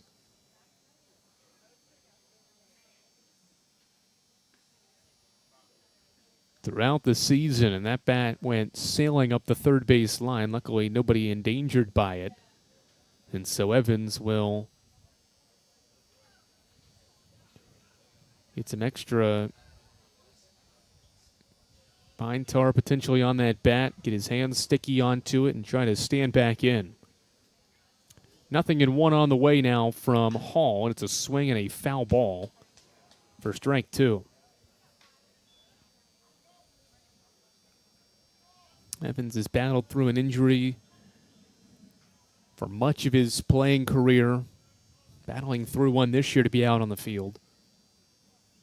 Has been productive today, 2 hits in his 2 at-bats, and 2 of his 3 at-bats, and he takes a breaking ball on the outside corner for called strike 3. First time Evans has been retired, and he gets caught looking on a Braylon Hall breaking ball. Second strikeout for Hall, or check that first strikeout for Hall. And it brings us to the end of the top of the 5th. 4.5 innings in the books. It's Carson-Newman 6 and Lee 1 here along the Eagles Sports Network. My favorite thing about my community? The safety, the reliability, the people. We rely on each other, and we rely on local electric co-op. It's not just about electricity.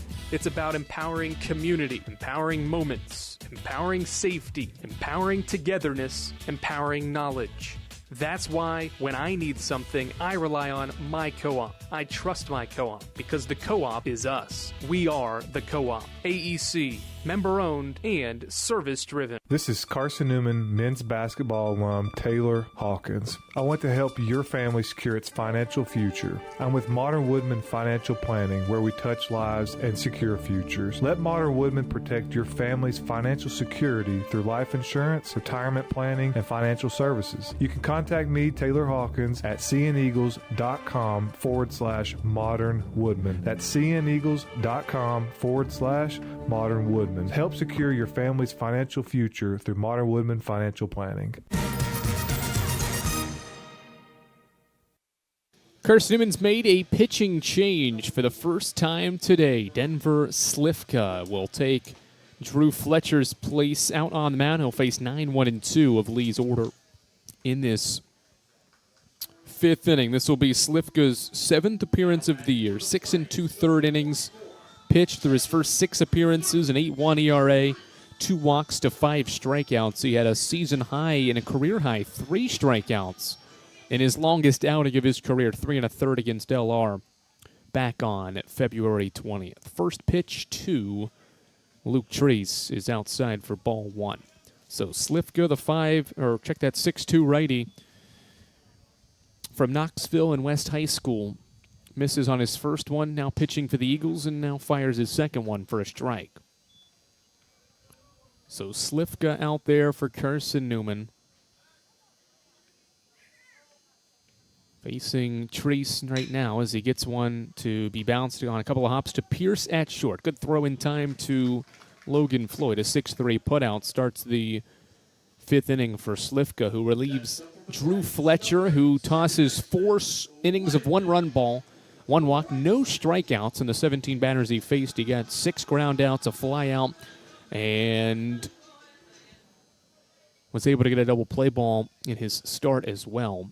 Gave up 6 hits, but the only one that went for extra bases was Lee's only run, as there's a sharply hit ball to second, hit right to Cole Nathan, and the play is made as Franklin grounds out on the first pitch. He sees Nathan was positioned perfectly. There's 2 outs now for Luke Collier, who's responsible for Lee's only run of the day. His 4th home run of the year left. Larry Carpenter Stadium over top the left center field wall here at Olympic Field, and he takes high fastball from Denver Slifka. Carson-Newman's not recorded a strikeout today and is up 5 runs here in the 5th. 1-0. Swing and a pop fly foul out of play. Slifka's given Carson-Newman some good work, and the Eagles have a whole host of freshmen and even redshirt freshmen that have made their debuts this year. Part of a bullpen that has been depleted by injury. 1-1. Breaking ball out our corner, strike 2. Branson Angel hasn't pitched since the 2nd weekend of the year. Same can be said for Jackson Underwood. And Gavin Greiner hasn't pitched in a month either. 1-2 fastball away, 2-2. Those were all 3 guys that this staff thought would be regulars part of the weekend and midweek rotations in the bullpen, utilized in high-leverage situations. 2-2, check swing. Did Collier go? He went. Strike three, swinging.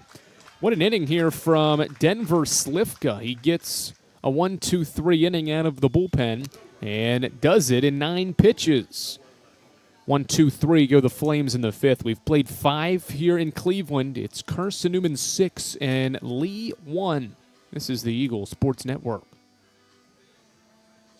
We love to cheer for our home teams, like the Eagles. It means more when we're rooting for the people we know. Did you know Tri-Light is your home team internet provider? We're right here in Jefferson City, serving the people we know with our ultra-fast, ultra-reliable fiber broadband network. And we'd love to serve you. Learn more at trilight.net or by calling 833-847-0824.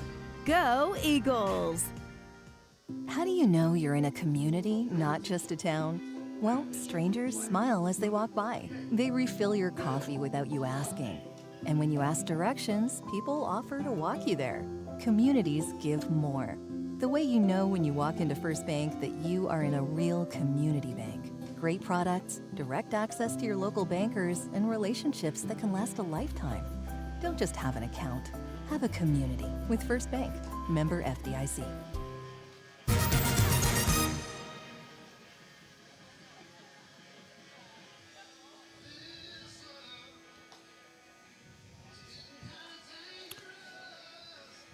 Back in Cleveland, where Carson-Newman leads Lee 6-1, and the Flames are making another change out on the mound.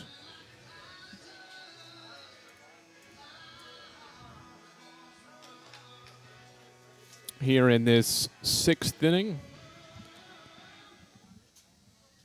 Now batting number 6, second baseman Cole David. Will Chadley now the new pitcher for the Flames.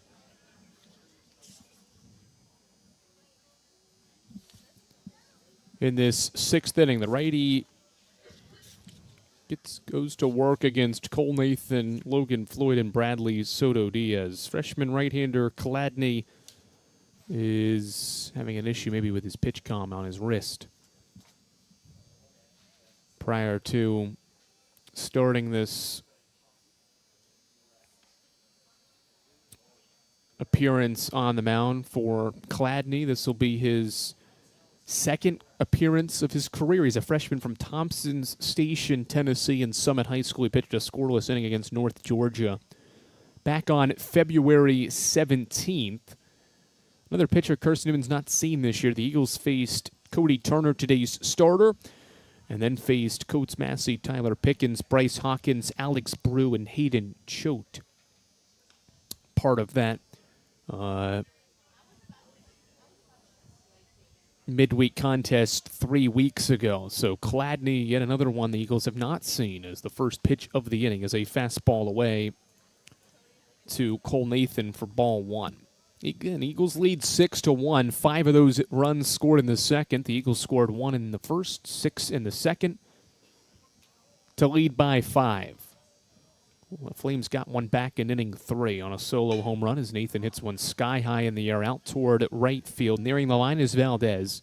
He steps on the line and makes the catch. Now batting number 11, first baseman Logan Floyd. Nathan flies out for the first out of inning 6, and now Logan Floyd.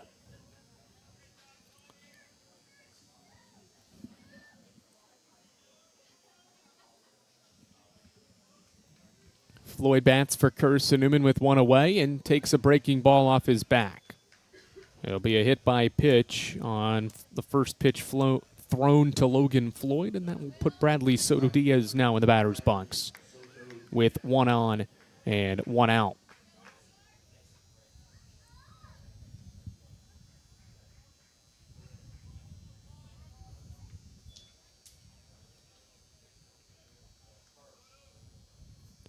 The set and the pitch to Soto Diaz. High fastball. It goes off the glove of Treese, and sprinting up to second base is Logan Floyd. I think there's an issue with Treese's either helmet or pitch comm potentially. After he dropped the baseball, he looked over to his dugout after grabbing the baseball and seeing Floyd already at second to signal for help from his pitching coach to get that figured out, and he does. So now a runner in scoring position here for Logan Floyd, or for Bradley Soto Diaz after a passed ball. Swing and a foul ball by Soto Diaz makes it 1-1.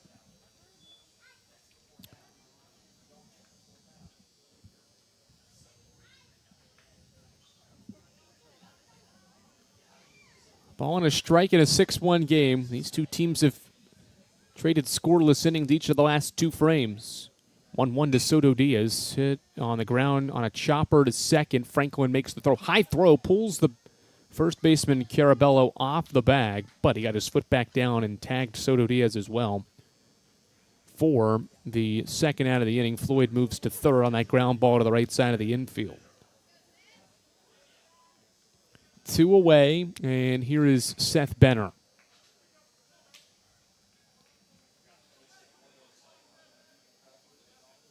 Carson-Newman trying to tack a run on here in inning 5, or inning 6 rather, top of 6.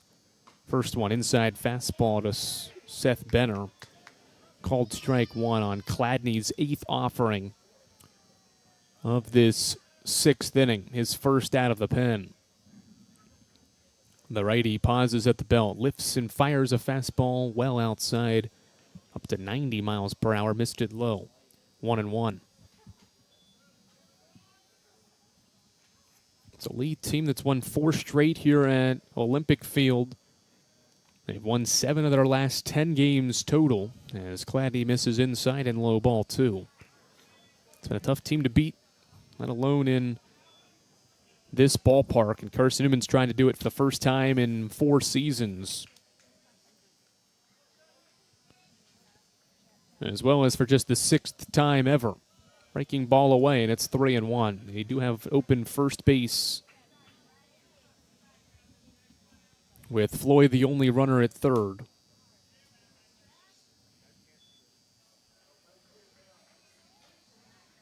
The righty Cladney sets at the belt. Looks at Floyd at third. Nobody's covering him. Now the pitch home is an inside fastball. Benner took a step up the line. Thought he had maybe ball 4. Instead, he's going to stand back in and wait on a 3-2.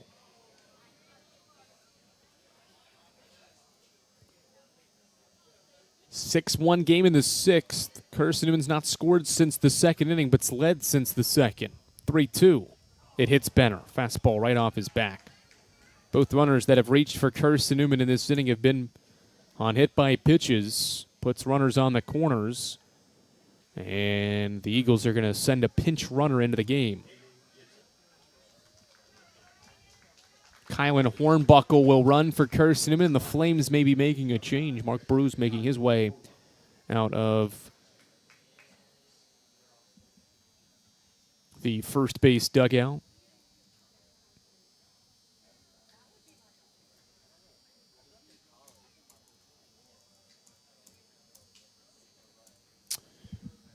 No official signal yet. Cladney still is standing out there, joined by his infield. And the Flames have made a change. 6-1 game, corners occupied with 2 outs in the 6th inning. We'll tell you about Lee's new pitcher. 4th one out of the bullpen when we return to Larry Carpenter Stadium.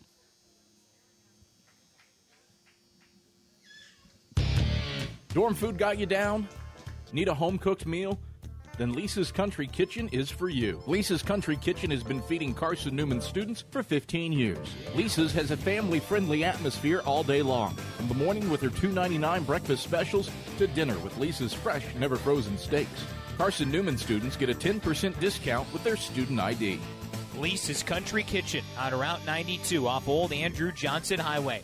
The best food for the best prices. Looking to make your home more comfortable and affordable? Maybe with a new electric heat pump or new attic insulation? And don't forget new doors and windows. AEC is here to help. We have a quality contractor network, easy financing, and incentives for home upgrades. Plus, AEC carefully inspects every job to ensure the highest quality satisfaction. Visit our website at aeccoop.com electriccoop.org for applications, contractor lists, and more details. AEC, power what matters most.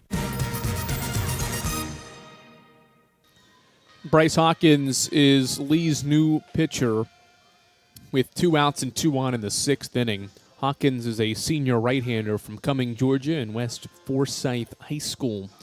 He has not pitched in the month of March, but is called upon here for the 9th time this year to pitch in this situation with 2 on and 2 out after Will Cladney got a couple of outs, but he also hit 2 batters in this inning. That's why there's runners on the corners.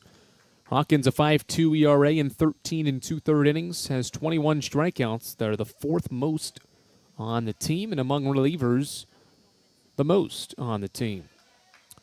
All right, he goes to work against Aiden Gibson. That is Carson-Newman's hitter with the corners occupied as the first pitch is a high fastball for ball 1.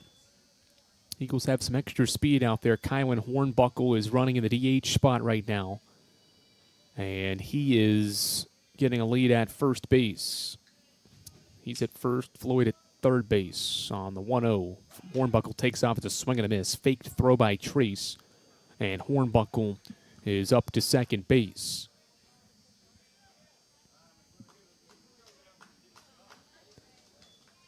So a 1-1 count. Hornbuckle takes second. And now a base hit can score 2 for Gibson. High fastball, 2-0, or 2-1 now.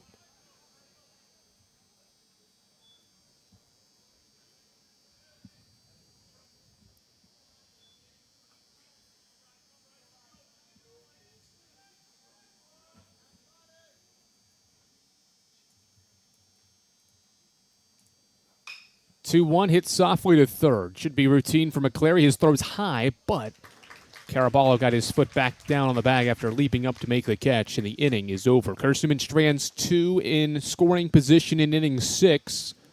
No hits in the inning for the Eagles. They don't score for the 4th straight frame, but still lead Lee 6-1 here along the Eagles Sports Network. My favorite thing about my community? The safety, the reliability, the people. We rely on each other, and we rely on local electric co-op. It's not just about electricity. It's about empowering community, empowering moments, empowering safety, empowering togetherness, empowering knowledge. That's why when I need something, I rely on my co-op. I trust my co-op because the co-op is us. We are the co-op. AEC, member-owned and service-driven. This is Carson-Newman men's basketball alum Taylor Hawkins. I want to help your family secure its financial future. I'm with Modern Woodman Financial Planning, where we touch lives and secure futures. Let Modern Woodman protect your family's financial security through life insurance, retirement planning, and financial services. You can contact me, Taylor Hawkins, at cneagles.com/Modern Woodman. That's cneagles.com/Modern Woodman. Help secure your family's financial future through Modern Woodman Financial Planning. James Salico is Carson-Newman's next pitcher here today. Good work and efficient work from Denver Slifka. Just 6 pitches for Slifka. 9 pitches for Slifka in the 1-2-3 fifth, and he gives the ball to James Salico for Carson-Newman here in the Lee half of the 6th inning. Salico is making his 3rd career appearance. He's recorded 1 career out, and that was the final out against the Flames back on the 24th of February. He'll face Cody Turner first as the DH waits, and the first one from Salico is a called strike. So Kylan Hornbuckle for now will stay in the game as Carson-Newman's DH. Presume he'll get pinch hit for potentially as Salico misses his first offering. Hornbuckle's been a good presence at the dish, but has been mainly utilized for his base running. Wait until his spot comes up in the order again before determining that. 1-1 count on Cody Turner. He is 0 for 2 today and now takes strike 2. It's a Lee lineup without Isaiah French today, not in Lee's batting order, and he's their best hitter. Hitting above 400 at 415 to lead the Gulf South. Inside slider missed 3, or check that 2-2. French leads the team with 6 home runs and 24 RBI as well. No Kaysen Youngblood today either. They've got some guys that are not in their usual lineup out today. 2-2 from Salico. Ran inside on a fastball, and the count is full to Cody Turner. Salico's first career outing was February 17th at Alabama Huntsville, an inning where he gave up 2 infield singles and gave up 3 overall runs and walked a batter in the 3 he faced, and misses well outside on a 3-2. So he got ahead 1-2 and then threw 3 straight balls to Cody Turner to put a runner on first to start the 6th inning. Nobody out for J.J. Williams. Eagles keeping some guys active in the bullpen. Brock Culpepper is another right-hander for the Eagles, and he is actively throwing.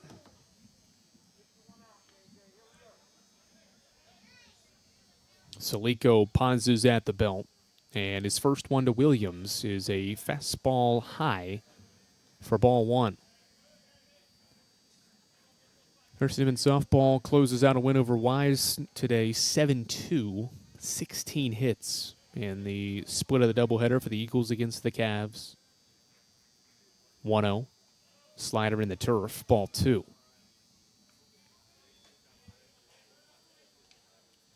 Carson-Newman's lineup in that softball victory had 6 different players have multi-hit days, including 2 with 3. 2 balls and no strikes. 4 straight misses from Salico as Williams sits one foul back behind home for strike 1. Good Carson-Newman crowd has made the trip from Jefferson City or from wherever to see the Eagles here in Cleveland today. Certainly fantastic baseball weather as well. Mid-70s and cloudy. 2-1. Hit hard to short. Pierce slides, but it gets underneath his mid into center field, a base hit. Pierce was there. It was hit so sharply, though. I don't think he didn't have his body in front, but he had the glove there. But it sneaks under it for a base hit. Hard hit ball by Williams is Lee's 7th hit. And it goes back up the middle to move Cody Turner to second base. Could have been 2. It was hit so hard that it would have been a routine double play, but Pierce couldn't get to it cleanly in time to field it. And so it's first and second now for Nate Caraballo and the Flames, who are trailing by 5 runs and have first and second occupied with nobody out. First one on the way. Fastball from Salico is a strike. Again, in these midweek games, we've seen Lee do it. You're going to want to use several different guys. You don't want to extend anybody too far with a weekend series looming for both sides. 0-1. Missed from Salico. More than likely in a situation like Slifka's, because he pitched so efficiently in that 5th, I think in a weekend series you probably see him back out there for another inning or 2 because of the success that he had. But trying to save him and others for a weekend series. Here's the 1-1 from Salico. It bounced into the turf, blocked by Cochran at the dish to keep the runners at first and second, but it's a 2-1 count on Nate Caraballo, who is 1 for 2 and single in the 4th. Neither side has scored since the 3rd on Luke Collier's solo home run. And the 2-1 from Salico. Inside fastball 3-1. Wonder how long the leash is here on Salico.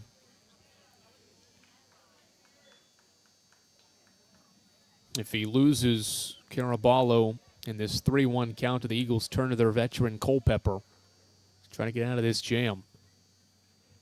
3-1 pause in the pitch. It's hit sharply to third. Gibson fields it cleanly, throws to second for one, back to first, double play. The second of the day by the Eagles, and the senior Gibson starts at a 5-4-3 turn. Excellent work, and there's 2 away now for Aiden McClary. Much needed, and Jason White's going to make a call to the bullpen. Salico gets a couple of outs on the double play ball, and the Eagles are going to turn to Brock Culpepper, I believe, to escape this sixth inning. Jason White pumped up, a couple of fist bumps for his senior reliever, Salico, and it's a 6-1 game. A big double play puts 2 outs on the board in this sixth inning. Carson-Newman up 6-1, and we'll tell you more about Brock Culpepper on the other side of this break with the Eagles up 5 on the Eagles Sports Network. In 2025, we celebrate 130 years of Carson-Newman athletics. Over the years, the teams at Carson-Newman have been known for their toughness and Christian spirit. Through the decades, teams and individuals playing at the highest levels have brought recognition for this little school on the banks of Mossy Creek. While we remember the past, we look towards the future. So join the Eagle Club today as we continue to support our athletes and coaches through funding and facilities. Talons up. Join the Eagle Club today. Visit seeandeagles.com/Eagle Club. We love to cheer for our home teams, like the Eagles. It means more when we're rooting for the people we know. Did you know Tri-Light is your home team internet provider? We're right here in Jefferson City, serving the people we know with our ultra-fast, ultra-reliable fiber broadband network. And we'd love to serve you. Learn more at trilight.net or by calling 833-847-0824. Go Eagles!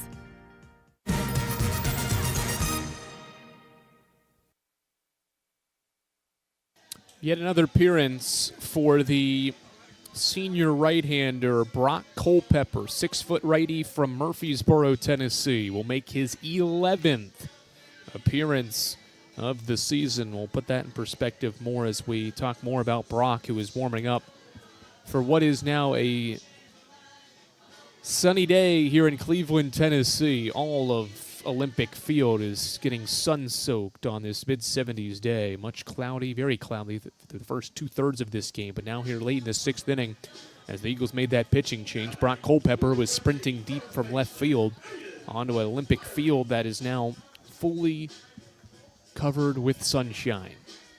He faces the lefty third baseman McCleary with 2 away after that 5-4-3 double play by the Eagles defense. First one from Culpepper, fastball to strike. Brock is making his 11th appearance. To put that in perspective more, this is his 52nd of his career. Only made 8 last year. Granted, he was returning from an injury and missed a good chunk of the year.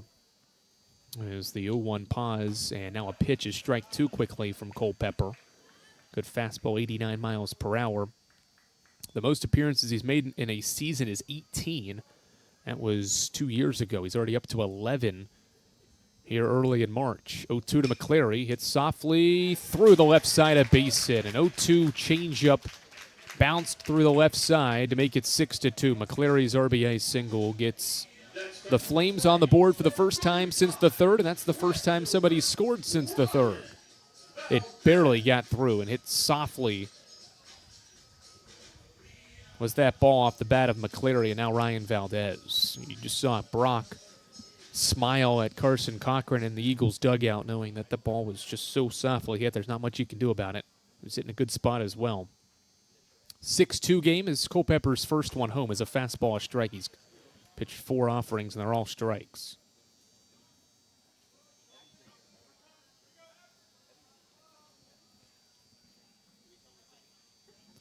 The righty pauses the 0-1. Slider away. Cochran sees it get away. He'll throw down to second. The throw hits off Nathan's glove. Runner safe.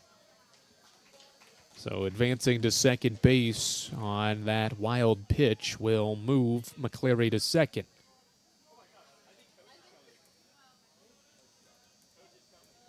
So Valdez in a 1-1 count will hit with McCleary at second with the Flames within 4. They have 3 more hits than Carson-Newman, but 3 less runs. Or 4 less runs. Fastball strike 2 from Brock.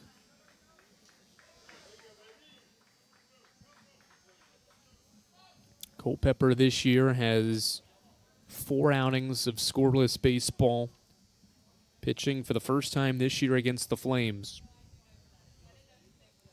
1-2. Ball low. Culpepper thought he nearly had a strikeout. It would have been Carson-Newman's just second of the day. Instead, it's low for ball 2. Deuces across the scoreboard. 2 balls, 2 strikes, 2 outs. The pitch is tapped foul at the plate.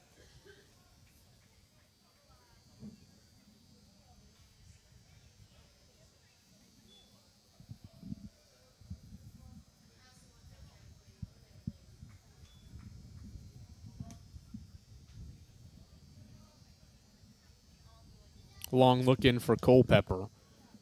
To his catcher Cochran as he sets now with 8 on the pitch clock.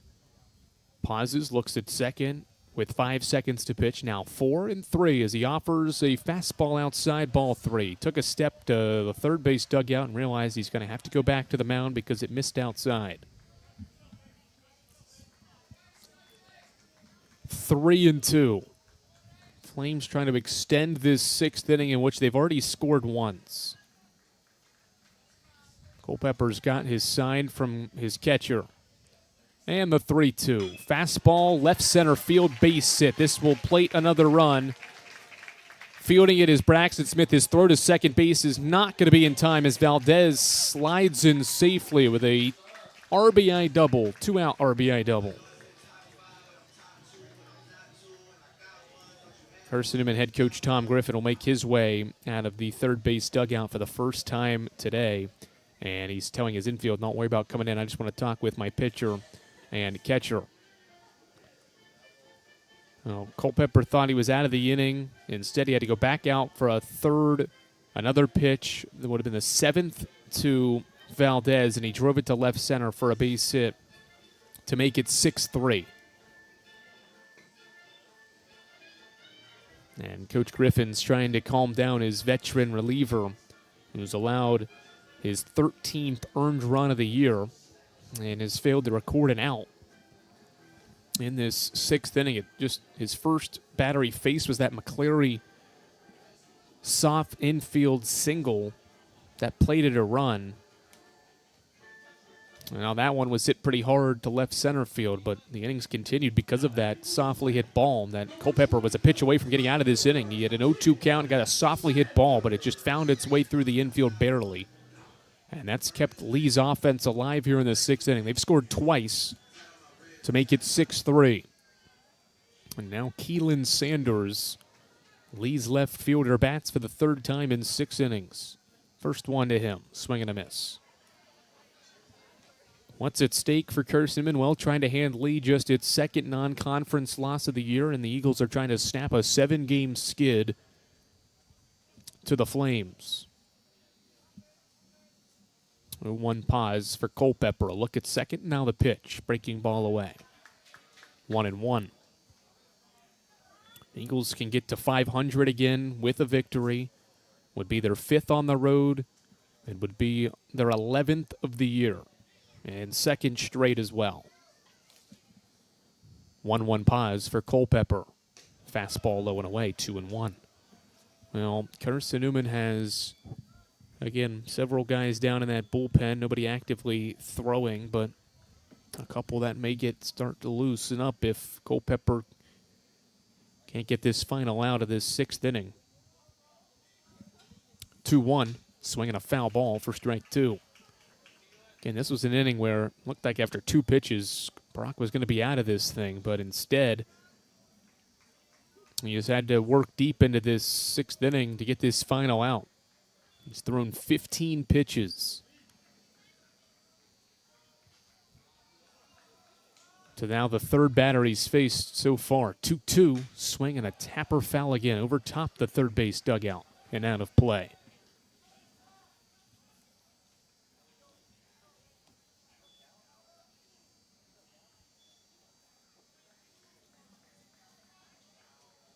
Long look in. 2-2 in a 3-run game. Swinging a fly ball to left. Back goes Colton Evans. He is charging in now. He'll make the catch, inning over.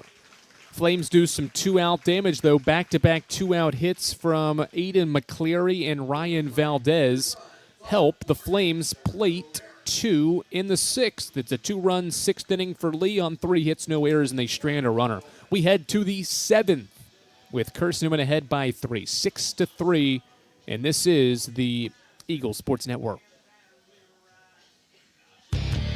Dorm food got you down? Need a home-cooked meal?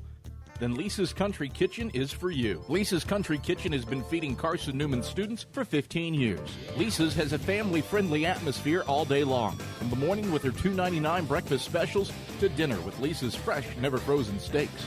Carson-Newman students get a 10% discount with their student ID. Lisa's Country Kitchen on Route 92 off Old Andrew Johnson Highway. The best food for the best prices. How do you know you're in a community, not just a town? Well, strangers smile as they walk by. They refill your coffee without you asking. And when you ask directions, people offer to walk you there. Communities give more. The way you know when you walk into First Bank that you are in a real community bank. Great products, direct access to your local bankers, and relationships that can last a lifetime. Don't just have an account. Have a community with First Bank. Member FDIC.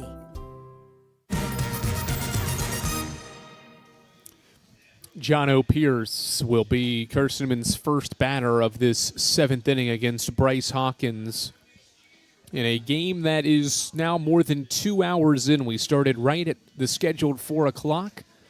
And wherever you're listening, it's 6:01 local time here in Cleveland, Tennessee, where Carson-Newman has a 3-run advantage. If you're just joining us, we'll tell you how the first 2/3 of this baseball game has gone. Carson-Newman scored a run in the first inning after having the bases loaded. A Seth Benner ground ball likely looked like it was going to end the inning, but a fielding error by Landon Franklin allowed Carson-Newman to score a run. That's the only one they'd get in that first. But they led 1-0. Then in the second, Carson Cochran with an RBI single. Seth Benner drove in a run on a hit by pitch with the bases loaded. And then back-to-back hits by Gibson and Pierce.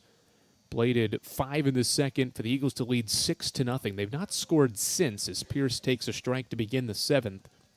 The Flames got a run in the third on a Luke Collier home run, and then just got 2 back in the sixth inning on McCleary and Valdez 2-out singles. As Pierce takes strike and now a ball to even the count at 1-1. That's how we've gotten to this point. 6 straight from Carson-Newman to start the game, and now the last 3 to the Flames. As Hawkins misses inside, 2 straight misses, moves the count to 2-1.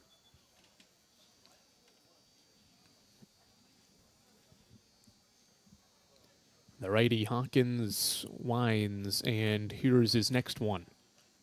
Inside 3-1.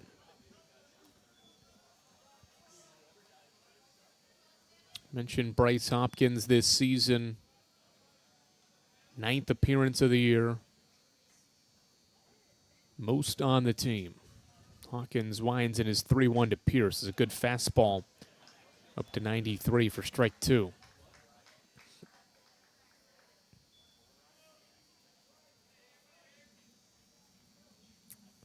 Hawkins back to work. 6 seconds into the pitch clock, winds and offers. And Pierce got hit by the pitch, inside corner. 3rd hit batter by the Flames today. And that will move Pierce to first base as he needs a second. Braxton Smith's going to step out. And head coach Tom Griffin's going to talk with him up the third base line, as well as Lee's catcher's going to get checked out by their head coach, trying to navigate the pitch comm and how it's set up behind his chest protector.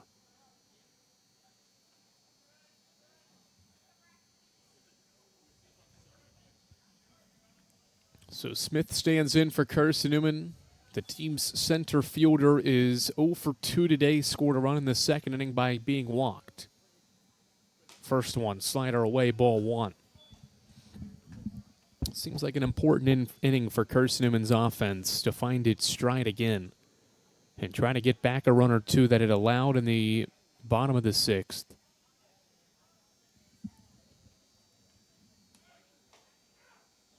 Fastball a strike to Braxton. Smith this year has 5 multi-hit games, 4 multi-RBI days. Has seen time at the top of the order, has seen time at the bottom. He's been used in many spots, but has been productive wherever he's been slotted in as Hawkins picks to first. And back safely is Carson-Newman's runner, Pierce.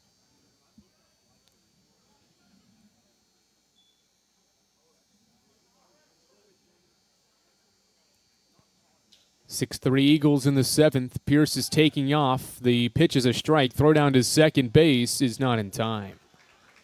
Good speed by Jono. He utilizes, got a good jump as well, and utilizes his speed to steal second base. On a pitch that was a strike to Braxton Smith, so it's a 1-2 count, but now a runner in scoring position after Pierce's third stolen base of the year.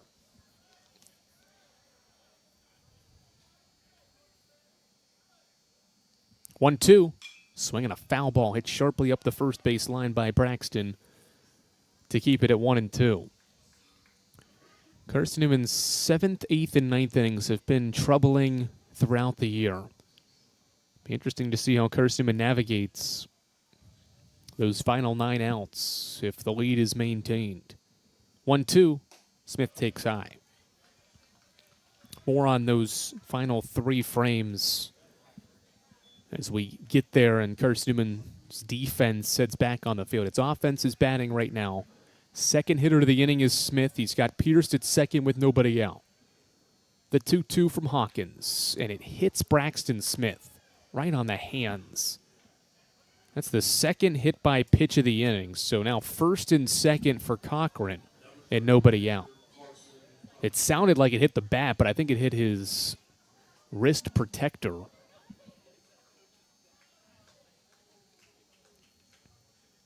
And so now it's first and second. Hawkins has hit back-to-back guys. And they were after long at-bats, too.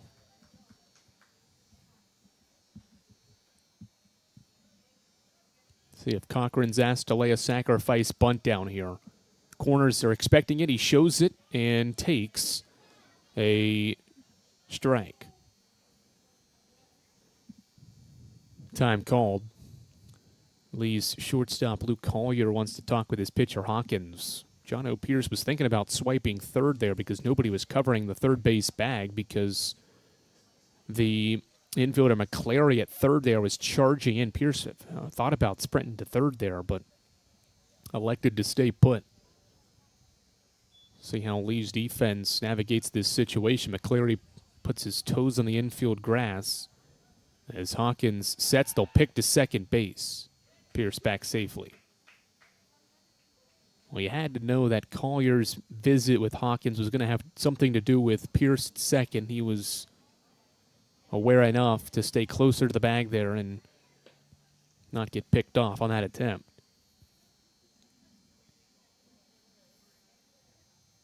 Nothing in one now to Cochran. Breaking ball high, ball 1.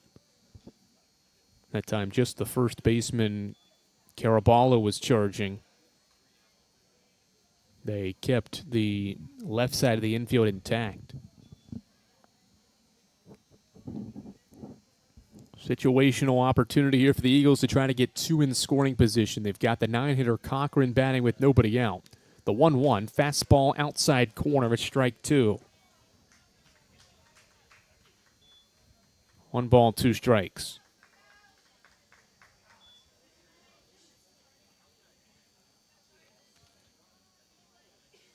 A pair of hit-by pitches by Bryce Hawkins in this 7th inning as Carson-Newman threatening in the frame. 1-2, Cochran floats one, slicing, fair ball. No, it's foul. It hit off the right side of the line. Carson-Newman's asking if they can challenge that. 2 runs have scored. And head coach Tom Griffin's asking to challenge it, and the umpires are, I think, going to challenge this. Maybe. Darrell Arnold is making his way toward the first base dugout, and the Eagles are going to get a challenge opportunity here. We'll see what runs would score. The Eagles never stopped playing. Smith never left first base, though, but Eagles pretty confident that that ball was fair. I did as well. It looked like you hit the left side of that line. It was a fair ball. It's the second time the first base umpire today, Jack Cox, has made a questionable call that the Eagles have wanted to challenge. He did it on the second play of the game, which was a clear infield hit for Nathan. And now he does it.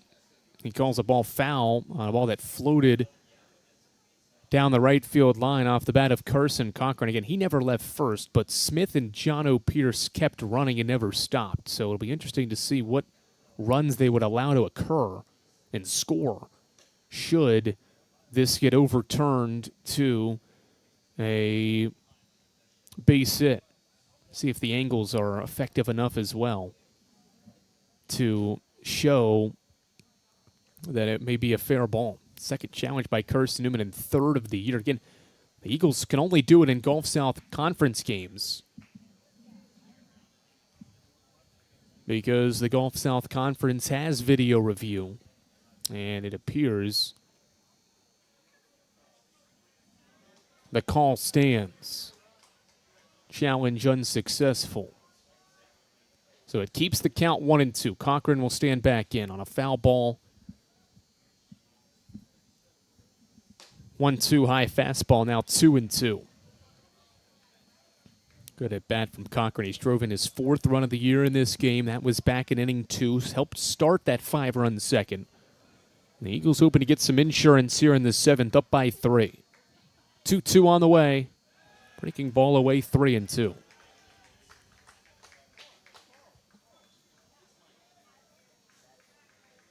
Eagles have Cochran batting in a situation where it's bases loaded or ball 4.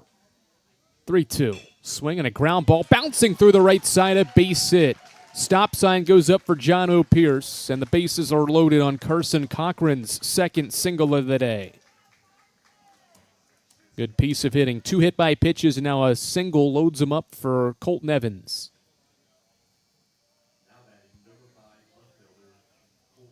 A multi-hit performance from Carson Cochran for the first time this year and for the first time in his career.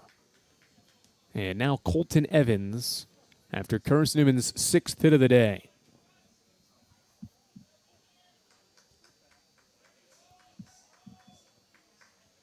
Eagles trying to extend the lead. Evans bats with the bases loaded. Here's the first one. Breaking ball, a strike.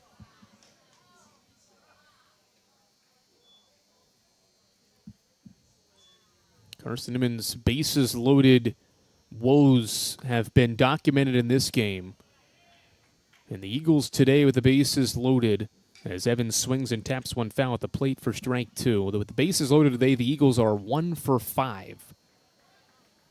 With runners in scoring position, they're 4 for 15. And they have just 2 hits today with 2 outs on the board. There's nobody out, and there's the bases loaded for Colton Evans here. 0-2 pause for Hawkins. The pitch is hit sky high and foul ground. After it is Caraballo near his dugout will make the catch.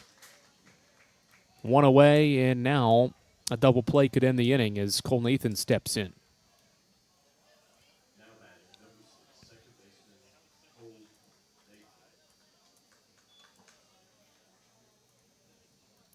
All right, now Cole Nathan, as the Eagles try to at least muster up 1 run here with the bases loaded. Nathan gets his chance. Hawkins steps back out on the mound. Eagles have just 9 hits this year with the bases loaded as Nathan takes outside ball 1. Cole Nathan is 1 for 3 this year with the bases loaded. It's his 4th opportunity and swings and misses at a high fastball. Now 1 ball and 1 strike with 1 away. Anything but a ground ball can score a run potentially for the Eagles. The corners play on the grass as Nathan takes strike 2 called. A 1-2 count on Carson-Newman's all-conference second baseman from a year ago. He's hitting .275 for the year, and he's looking for his first hit of the day in what is his 5th plate appearance. The second baseman stands in. The 1-2 is fouled off. Logan Floyd would be next, and what a big second out this could be for Bryce Hawkins. If he can get a second out before he has to pitch to Floyd. The senior right-hander is on the mound. Long look in and now has the sign. 8 to pitch. He fires a 1-2, and Nathan checked his swing. Did he go? He did. 2 outs. Swinging strike 3 by Cole Nathan on a breaking ball low and away. 2 outs now, and here is Logan Floyd. Can the Eagles break this thing open a little bit? Floyd gets his 3rd opportunity of the year with the bases loaded. He's 0 for 2 this year. First one from Hawkins is a strike. What a big shift in momentum this could be for the Flames. Hit by pitch, single has loaded him up. But the Eagles have gone pop out, strikeout. And now a second strike to Floyd makes it 0-2.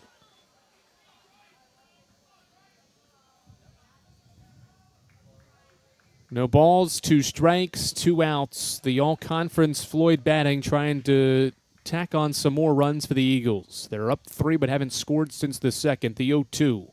Fastball away, 1-2. Again, Eagles still up by 3, but a major shift in momentum could go one side or the other here. If Hawkins gets a strikeout or gets the final out, give the Flames some juice heading to the home half of the 7th, and they'll get it. Swing and a miss by Floyd, inning over. Carson-Newman goes hit by pitch, single from its bottom 3 hitters, but its top 3 go pop out, strikeout, and they come up empty in the 3rd. No runs on a hit, no errors, and they strand the bases loaded. We'll play the home half of the 7th here in Cleveland. We'll stretch in a 6-3 game along the Eagle Sports Network. The Eagles have the lead. In 2025, we celebrate 130 years of Carson-Newman athletics. Over the years, the teams at Carson-Newman have been known for their toughness and Christian spirit. Through the decades, teams and individuals playing at the highest levels have brought recognition for this little school on the banks of Mossy Creek. While we remember the past, we look towards the future. So join the Eagle Club today as we continue to support our athletes and coaches through funding and facilities. Talons up. Join the Eagle Club today. Visit cneagles.com/Eagle Club. We love to cheer for our home teams, like the Eagles. It means more when we're rooting for the people we know. Did you know Tri-Lite is your home team internet provider? We're right here in Jefferson City, serving the people we know with our ultra-fast, ultra-reliable fiber broadband network. And we'd love to serve you. Learn more at trilite.net or by calling 833-847-0824.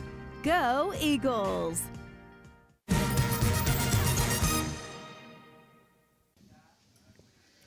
Brock Culpepper stays on the mound for Carson-Newman. He needed 16 pitches to get that final out of inning 6. And he will stay out there and start this 7th inning for Carson-Newman, who leads 6-3. And Culpepper will try to slow some of this Lee momentum down. Again, that was a big situation that the Flames and Bryce Hawkins just got out of. It was 6-3, bases loaded, nobody out, and Carson-Newman did not score. Eagles have been blanked in 5 straight frames after scoring 5 times in inning 2. First one of the 7th to Luke Treese is an inside fastball from Culpepper for a strike. Drew Fletcher is not in line for the victory. Did not get enough innings pitched to earn the victory. Denver Slivka would be in line for the win after that scoreless 5th inning. We'll see if that changes. And right now the losing pitcher would go back to Cody Turner, who allowed 4 of the 5 runs in that 2nd inning. Next one home is a called strike after a ball on the 0-1. It's now 1-2.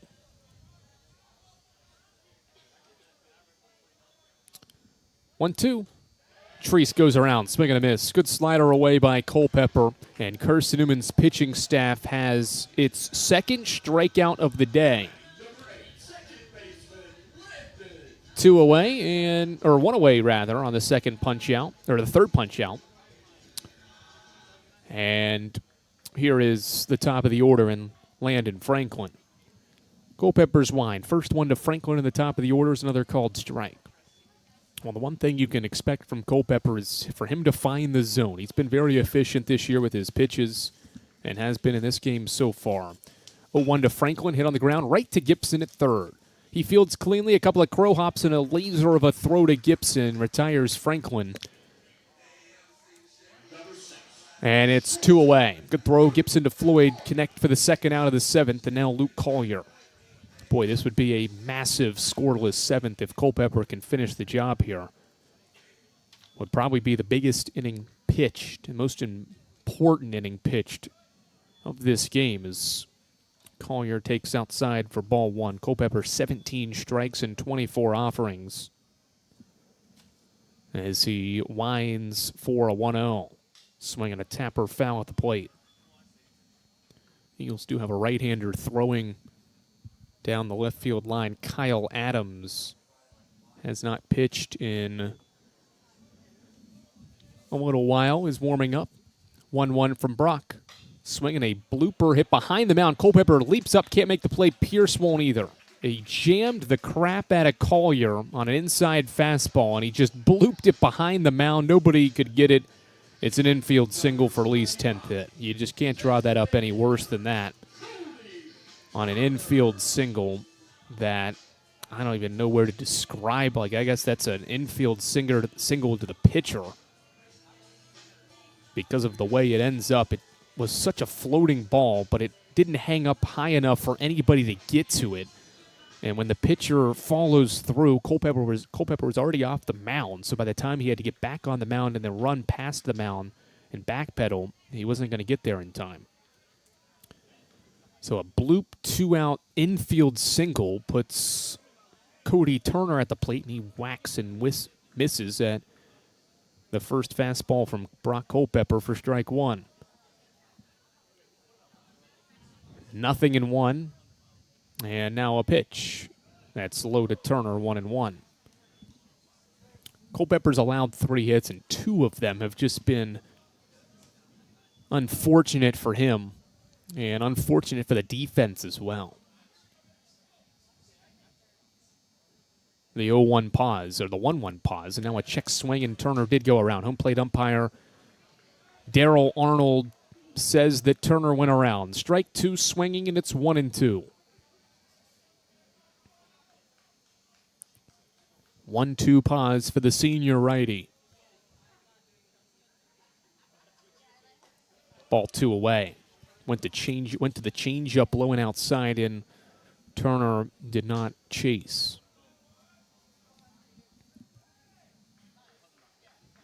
Culpepper is Carson-Newman's 3rd reliever, 4th total pitcher of the day. Here's the 2-2. It's floated to center. Routine for Braxton Smith. He barely moved. He makes one step in to make the catch, and the inning is over. Flames get a 2-out base hit, but Collier's left at first. No runs on a hit, no errors. 1 left by the Flames. We've played 7 innings here in Cleveland. It's Carson-Newman 6, and it's Lee 3 here along the Eagle Sports Network. We love to cheer for our home teams, like the Eagles. It means more when we're rooting for the people we know. Did you know Tri-Lite is your home team internet provider? We're right here in Jefferson City, serving the people we know with our ultra-fast, ultra-reliable fiber broadband network. And we'd love to serve you. Learn more at trilite.net or by calling 833-847-0824. Go Eagles! How do you know you're in a community, not just a town? Well, strangers smile as they walk by. They refill your coffee without you asking. And when you ask directions, people offer to walk you there. Communities give more. The way you know when you walk into First Bank that you are in a real community bank. Great products, direct access to your local bankers, and relationships that can last a lifetime. Don't just have an account. Have a community with First Bank. Member FDIC.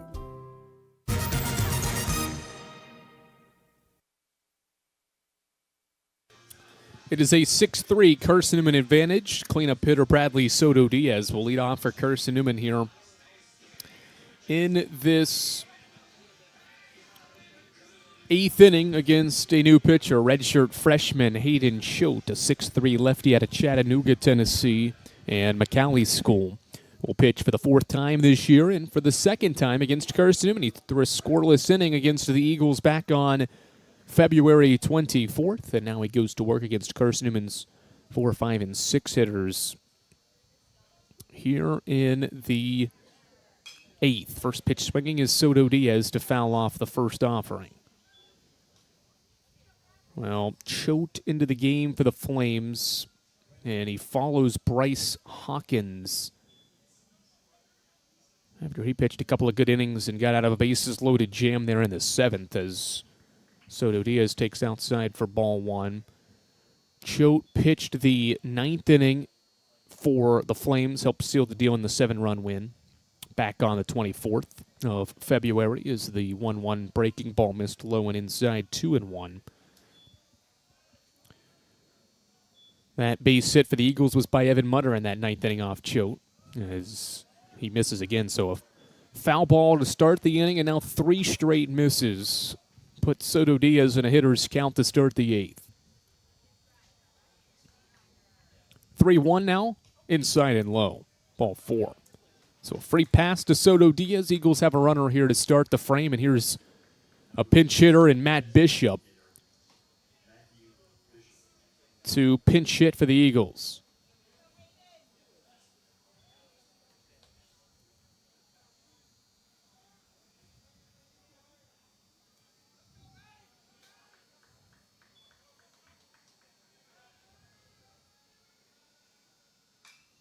First pitch fouled back by Bishop.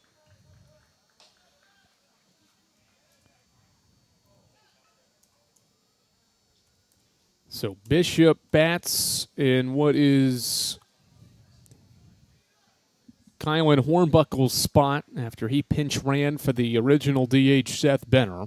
0-1 to Bishop's an outside breaking ball, 1-1. So Choate has found the strike zone twice in his first 7 pitches, and they were the first pitches of the first 2 batters he's faced. The lefty stares down Soto Diaz and pitches a 1-1 that Bishop lines into left field, a base hit. Good rip by the rookie. A single to left moves Soto Diaz to second base with nobody out. Good rip by Matt Bishop, who continues to impress in his freshman season. Among a ton of freshmen that have seen time for Tom Griffin this year, Bishop was hitting .263 prior to that swing. His average will tick up as Gibson waits on signals from head coach Tom Griffin, and he's going to get out his lineup card and bring in a pinch runner. So the Eagles were going to bring in a new runner in Ryan Bolton out there on the bases.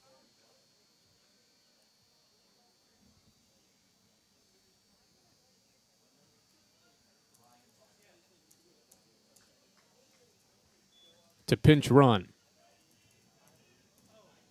So Gibson bats, corners in. Gibson shows bunt, bunts it to third. It's bounced once into the glove at third, back to first. It is a double play. A 5-6-3 double play as Gibson tried to get the bunt down. That wipes the situation. Now just a runner at second with 2 outs.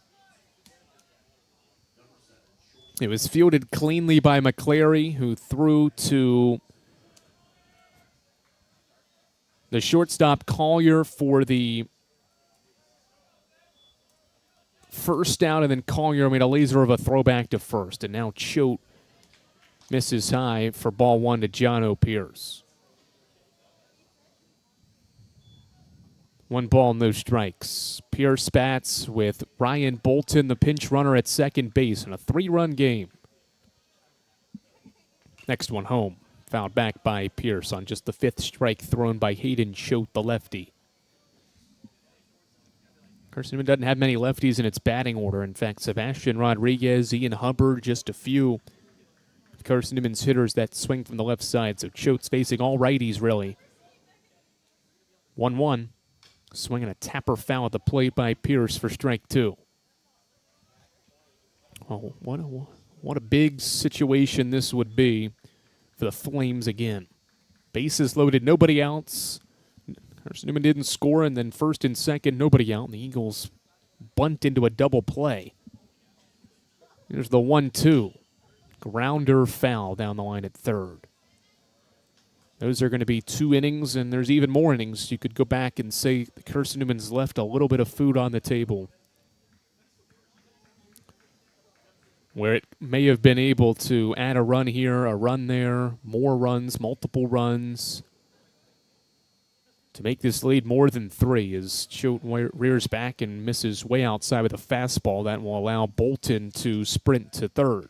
So a wild pitch.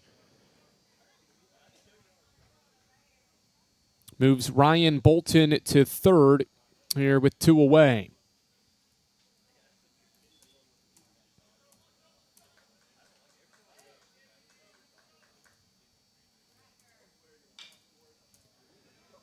Now a foul ball down the line at third.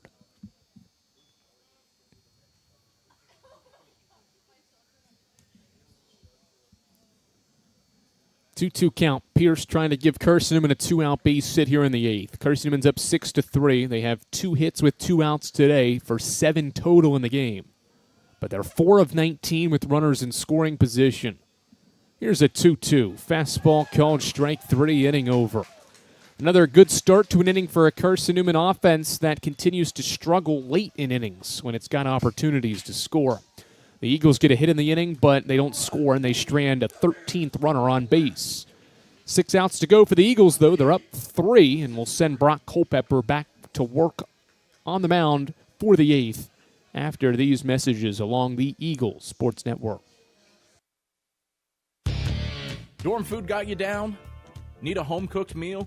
Then Lisa's Country Kitchen is for you. Lisa's Country Kitchen has been feeding Carson-Newman students for 15 years. Lisa's has a family-friendly atmosphere all day long, from the morning with their $2.99 breakfast specials to dinner with Lisa's fresh, never-frozen steaks. Carson-Newman students get a 10% discount with their student ID. Lisa's Country Kitchen on Route 92 off Old Andrew Johnson Highway. The best food for the best prices. Looking to make your home more comfortable and affordable? Maybe with a new electric heat pump or new attic insulation? And don't forget new doors and windows. AEC is here to help. We have a quality contractor network, easy financing, and incentives for home upgrades. Plus, AEC carefully inspects every job to ensure the highest quality satisfaction. Visit our website at aeccoop.org for applications, contractor lists, and more details. AEC, power what matters most.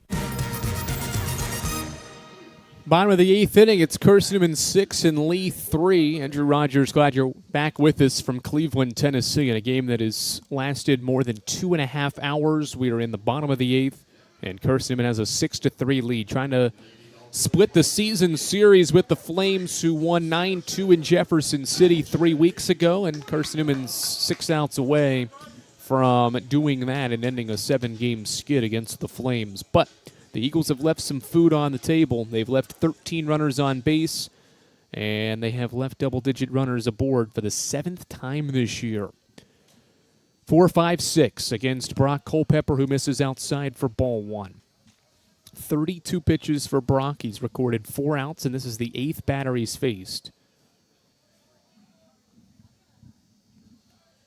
See how long his leash is here. Obviously, the number of times he's been used that the Eagles like to have him for the weekends, as he misses again to make it 2-0 to Williams. But Culpepper's been a warrior out there on the mound. He's battled through Tommy John surgery to get back on the mound last year and to be one of Carson-Newman's main bullpen arms for this year, as he's back in the strike zone with a fastball to make it 2-1, knee-high to Williams. He's nearing 100 career innings. Nobody on this team out of the bullpen has more innings pitched. As he's back in the zone again, he evens the count on Williams with a good 2-1 fastball.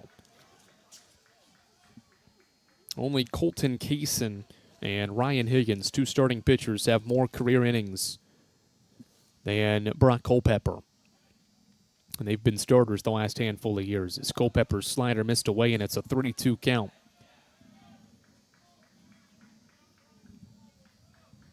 Full count on Williams.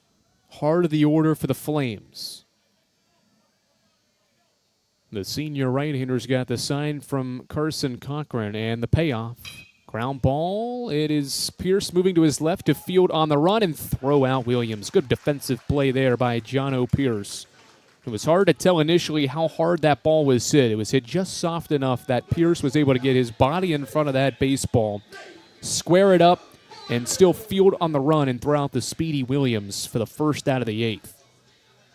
Anytime a team's trying to rally, that first down in these late innings is so important, and that's what Culpepper gets there on the ground out.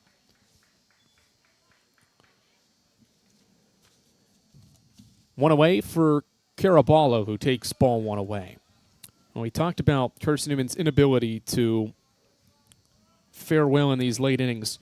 They've got through the 7th, and that 7th inning is one that they have allowed 27 runs in this year. By far the most in any inning this season. 1-0, fastball knee-high to Caraballo for a strike. To put it in perspective, 18 first-inning runs by this pitching staff allowed is the next highest run output by an opponent in a single inning this year. That 7th inning has costed Carson-Newman a couple of games, but Culpepper's got through that. He's 2 outs away from a scoreless 8th as he misses on a 1-1 to Lee's first baseman for ball 2.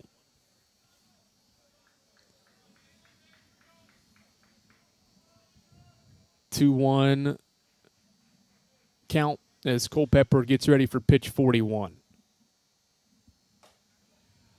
It's an inside fastball to make it 3-1.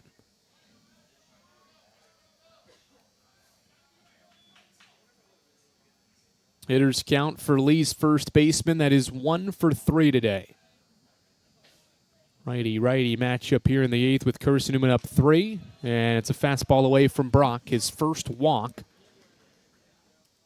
as he throws 4 consecutive pitches outside the strike zone to put Caraballo aboard. Well, this Lee order has been very interesting today. Remember, their top hitter, Isaiah French, has not played today. And they've missed his presence at the plate. They still have 10 hits, but they only have 3 runs. But this bottom half of the order has been very dangerous, led by Aiden McCleary's 2 for 3 day.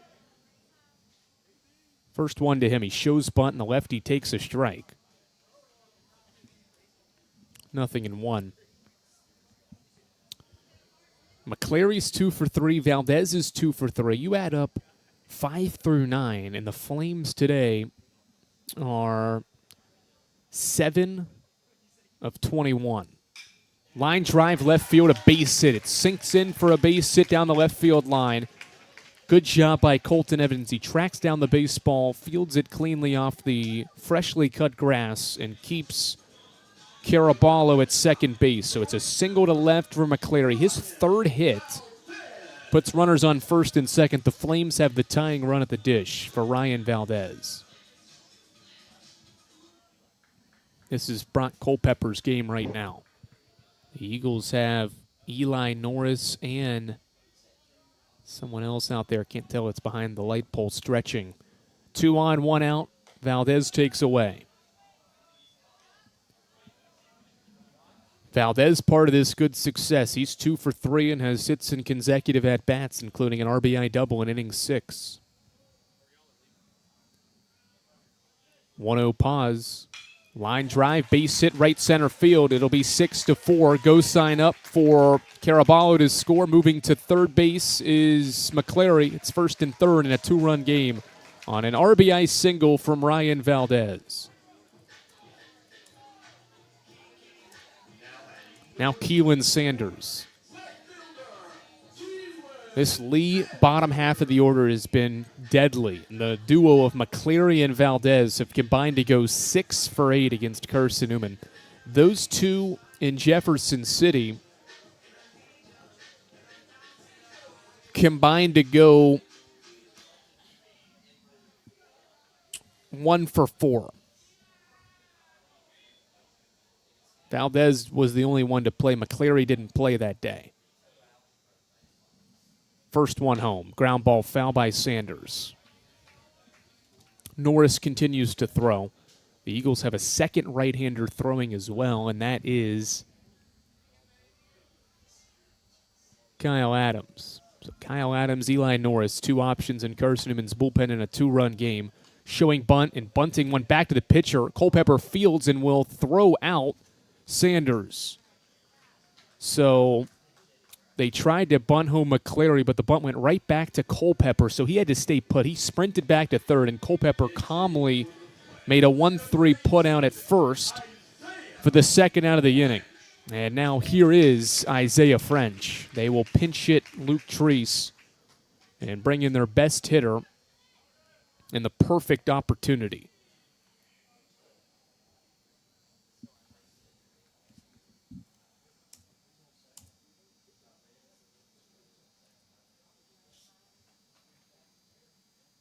Time called, and Kirsten Cochran's going to talk things over with Brock Culpepper as French enters the game as a pinch hitter for the Flames. 2 on, 2 out, 6-4 game. Lee has scored the last 4 runs, but it's taken 6 innings to do it. Carson-Newman's been blanked since the second, and the Flames have slowly but surely creeped back into this one.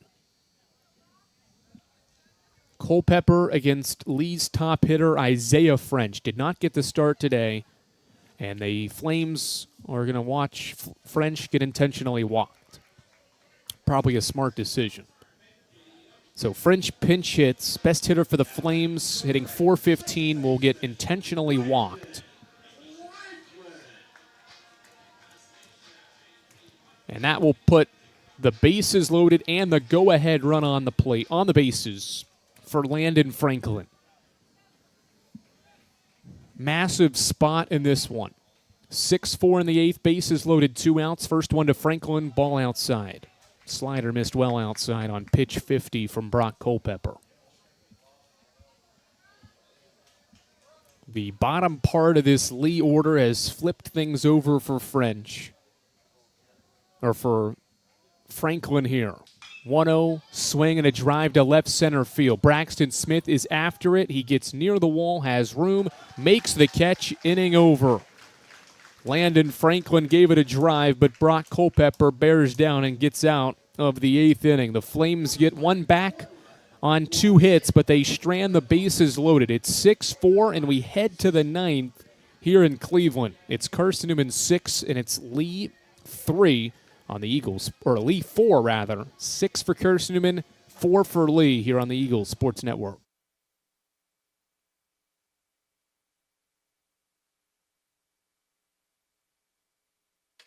In 2025, we celebrate 130 years of Carson-Newman athletics. Over the years, the teams at Carson-Newman have been known for their toughness and Christian spirit. Through the decades, teams and individuals playing at the highest levels have brought recognition for this little school on the banks of Mossy Creek. While we remember the past, we look towards the future. So join the Eagle Club today as we continue to support our athletes and coaches through funding and facilities. Talons up. Join the Eagle Club today. Visit seeaneagles.com/Eagle Club. We love to cheer for our home teams, like the Eagles. It means more when we're rooting for the people we know. Did you know Tri-Light is your home team internet provider? We're right here in Jefferson City, serving the people we know with our ultra-fast, ultra-reliable fiber broadband network. And we'd love to serve you. Learn more at trilight.net or by calling 833-847-0824. Go Eagles! 6-4 game as we start the 9th inning, and Tyler Pickens is the new pitcher for the Lee Flames. 9 innings of work in 8 appearances for Pickens, a 3 ERA on the dot. He's 6'5" and from Oak Ridge, Tennessee, and from Oak Ridge High School. He pitched against Carson-Newman back on the 24th and got 5 outs and walked 2 in that outing, but they were all scoreless innings of work, an inning and 2/3 for Pickens. He has only allowed 3 earned runs this year, and he did allowed one against Union on March 6th, this past weekend's series for the Flames. A couple of defensive changes, just one rather, for the Flames. Nathan Dunphy's now into the game and playing left field for Lee in place of Keelan Sanders. So Dunphy into the game for the Flames as Smith fouls off the first pitch. And Isaiah French stays in the game to catch as Smith takes called strike two.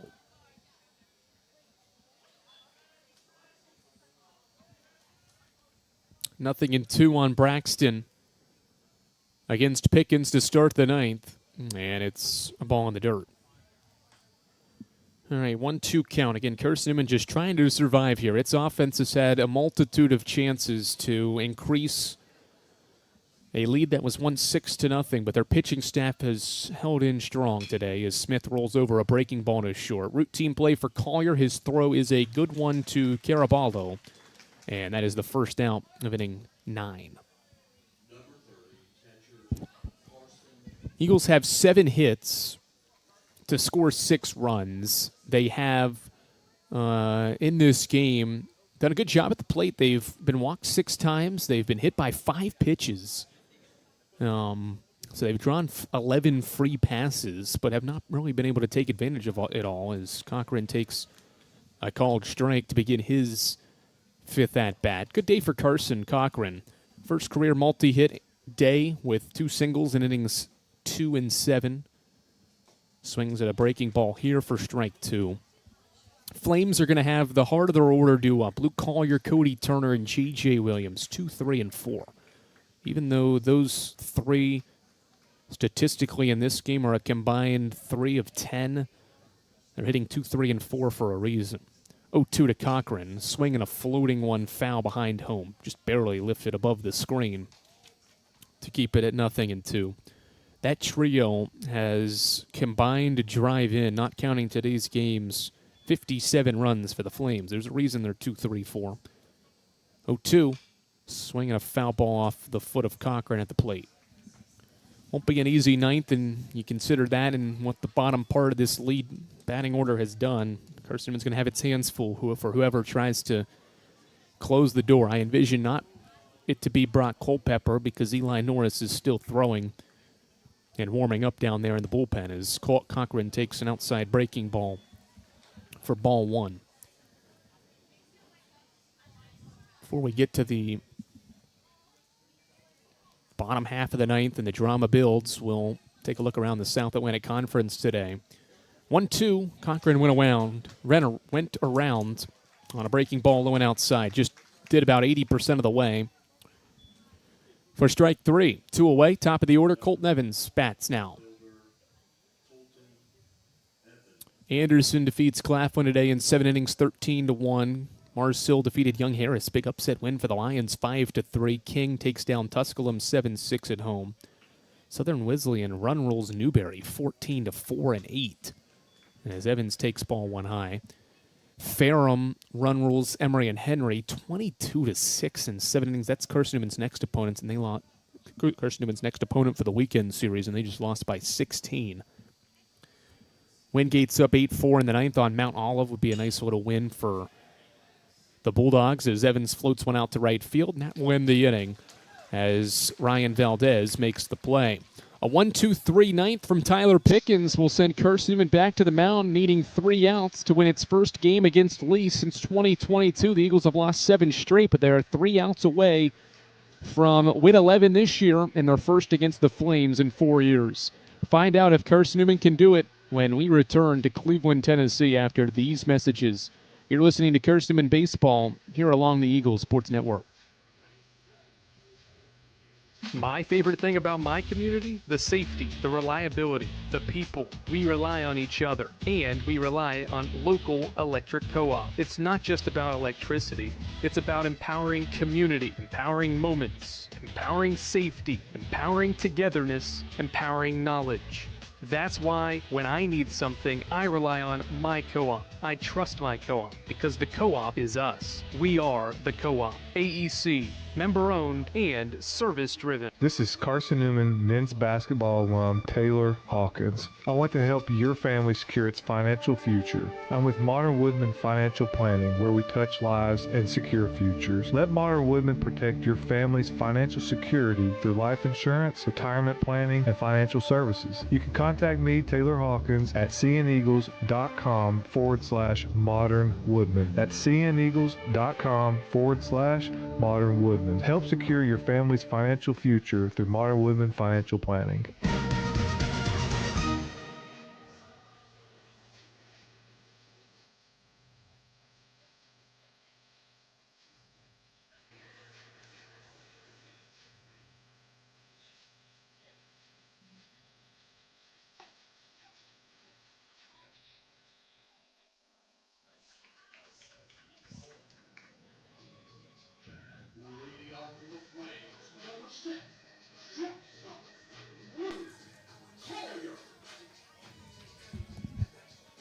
All right, back for the ninth. Eli Norris will try to get his second save of the year, and he is pitching the ninth for Carson-Newman, who leads by 2, and it's the 2, 3, and 4 hitters for the Flames here in the ninth. First pitch from Norris to Luke Collier is ball 1 high.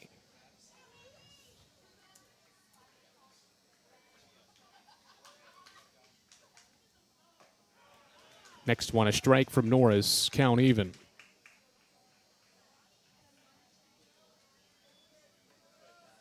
Eagles trying to get back to 500, snap a losing skid against these Flames. No better way to do it than by pitching the way they have this year. Norris misses high. And it's 2 balls and a strike.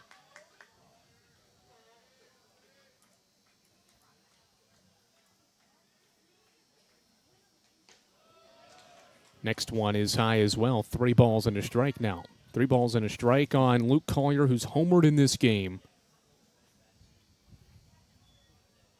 Eagles hoping to seal the deal, needing 3 outs. They've not scored since the second, but their pitching staff has been fantastic today as Norris misses low for ball 4. And life for the Flames as Cody Turner bats and represents the tying run. In a game that's nearly taken 3 hours, it's going to come down to maybe the final out.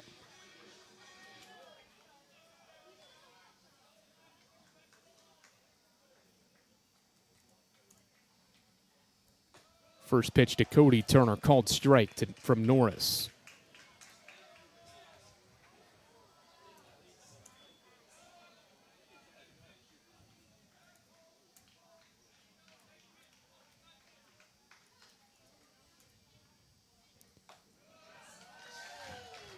Next one a strike as well, and it's quickly 0-2.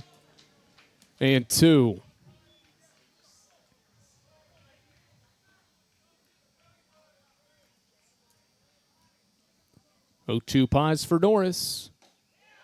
Inside corner, he missed to Turner. Thought he got the call, but Turner, the starting pitcher, now DH, takes away.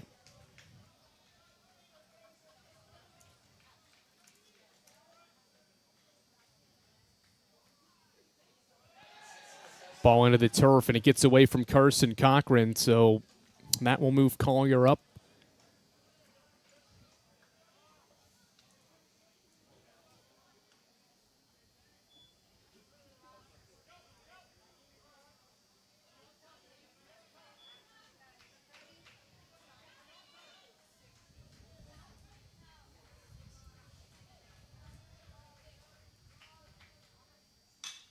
Swinging a ground ball through the left side of base hit. Turner has not made it a 1-run game. Collier gets the stop sign. It's 1st and 3rd.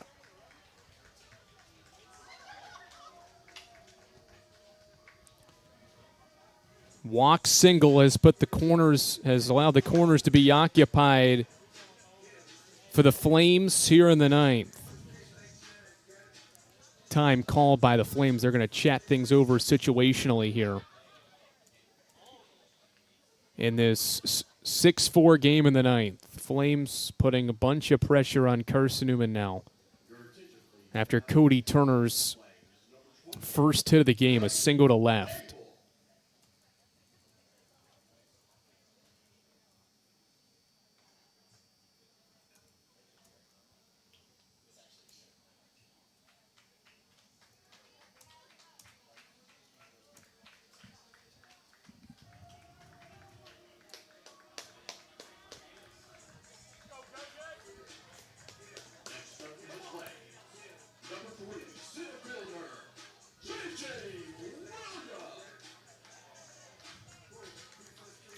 J.J. Williams for the Flames. Corners occupied, 6-4 Carson-Newman. Williams batting, he's 1 for 4 today. The righty Norris pauses at the belt. Runner takes off, pitches high for a ball, throw down to second. Not in time. Pinch running was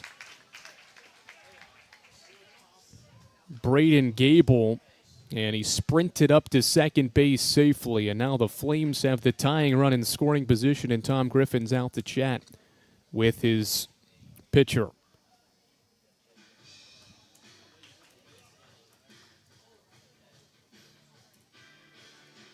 Stolen base for Gable.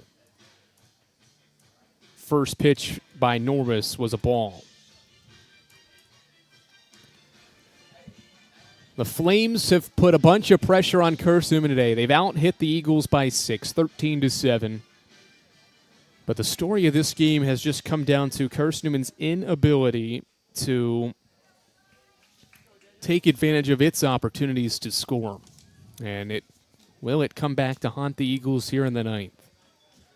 Norris trying to get the save. He's pitched 15 innings this year. Already just 5 less than all of last year. 1-0 on the way. Breaking ball high, 2-0 to Williams now. Norris is pitching in his 10th game of the year already. He pitched twice against Catawba. Suffered the loss in both of those. He'd be on the hook currently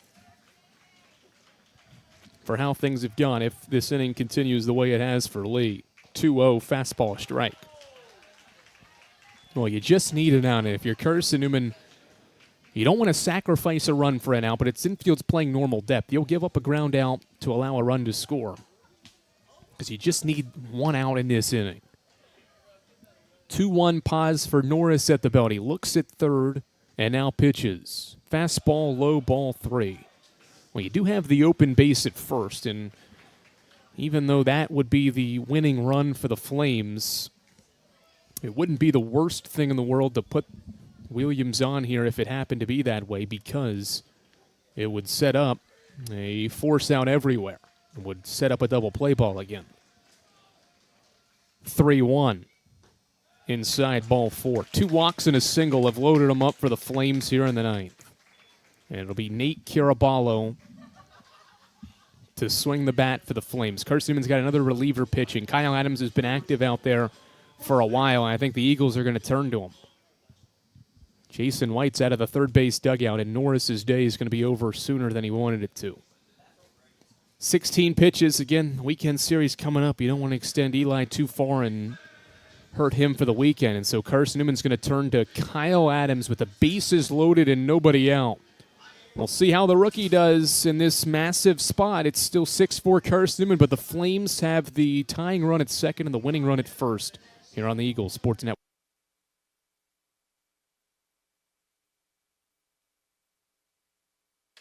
In 2025, we celebrate 130 years of Carson-Newman athletics. Over the years, the teams at Carson-Newman have been known for their toughness and Christian spirit. Through the decades, teams and individuals playing at the highest levels have brought recognition for this little school on the banks of Mossy Creek. While we remember the past, we look towards the future. So join the Eagle Club today as we continue to support our athletes and coaches through funding and facilities. Talons up. Join the Eagle Club today.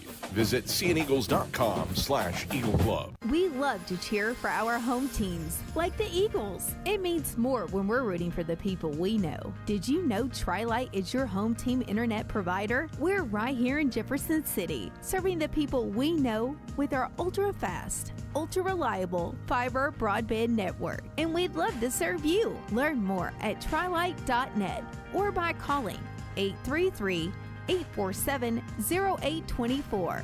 Go Eagles!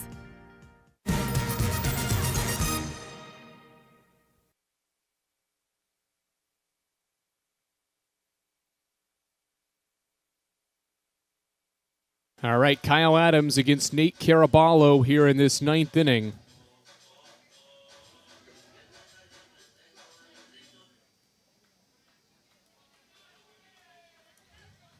Carson-Newman leads by 2, bases loaded, and Caraballo crushes one out to center field. Braxton Smith will make the catch, tagging from second and going to third is Gable. The throw is not in time. Sacrifice fly 6-5 on Caraballo's 17th ribby of the year.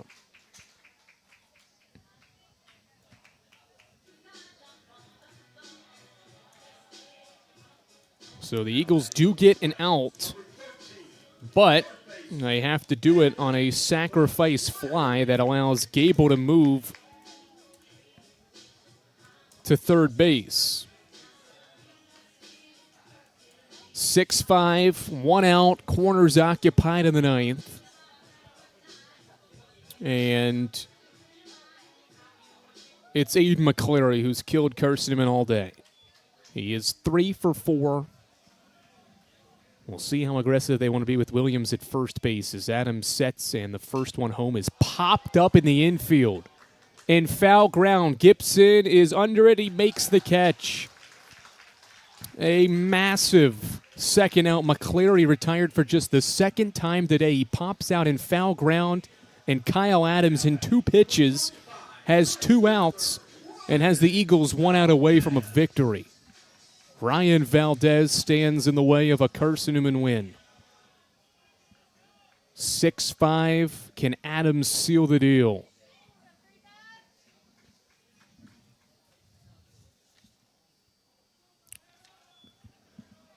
Williams at first base. Gables at second. First one home. Breaking ball well outside, 3-0. Anything that gets past Carson Cochran will tie the game for the Flames.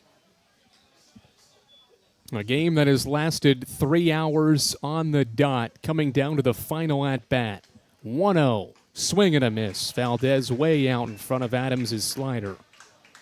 Kyle is pitching for just the 3rd time this year. He's only recorded 4 career outs. He's got 2 in this game to bring him 6 for his career. This is his 3rd career appearance. 1-1. Called strike 2 on a breaking ball, and Carson-Newman's a strike away from a win. Lee's crowd didn't like the call from home plate umpire Darrell Arnold. Can Adams close the door for the Eagles? The 1-2. Swinging a foul ball. Carson-Newman has come up empty in 7 straight matchups against the Flames. Can it turn to a redshirt freshman to slam the door and close out a victory for just the 14th time against the Flames? A 1-2 misses outside. Slider 2-2. Missed well outside, and it forced Cochran to stab at that breaking ball that was floating away. 2-2 pause for the redshirt freshman, and he pitches. Swing and a miss. Carson-Newman wins. The losing streak is over for the Eagles against the Flames, and the freshman Kyle Adams seals the deal. Big moment for the rookie, and he silences the Flames in the final frame. They score once on a hit, but Carson-Newman's Kyle Adams seals the deal for CN in a game that takes 3 hours and 2 minutes. What a way for Kyle Adams to get his first career save here today. Denver Slifka's the winning pitcher. He's 1-0, while Cody Turner is going to drop to a 1-3 record. He is today's losing pitcher. Kyle Adams earns his first career save as Turner falls to 1-3. A game that took 3 hours and 2 minutes to complete. Carson-Newman wins 6-5. Eagles back in the win column against the Flames and are in action this weekend at Emory and Henry. You can listen to the game right here on the Eagles Sports Network. Rayanna DeCrow has all the coverage for the Eagles as they get back into conference play. Until the weekend, so long. Carson-Newman wins against Lee 6-5 for the first time in 4 seasons. We'll talk to you this weekend here on the Eagles Sports Network.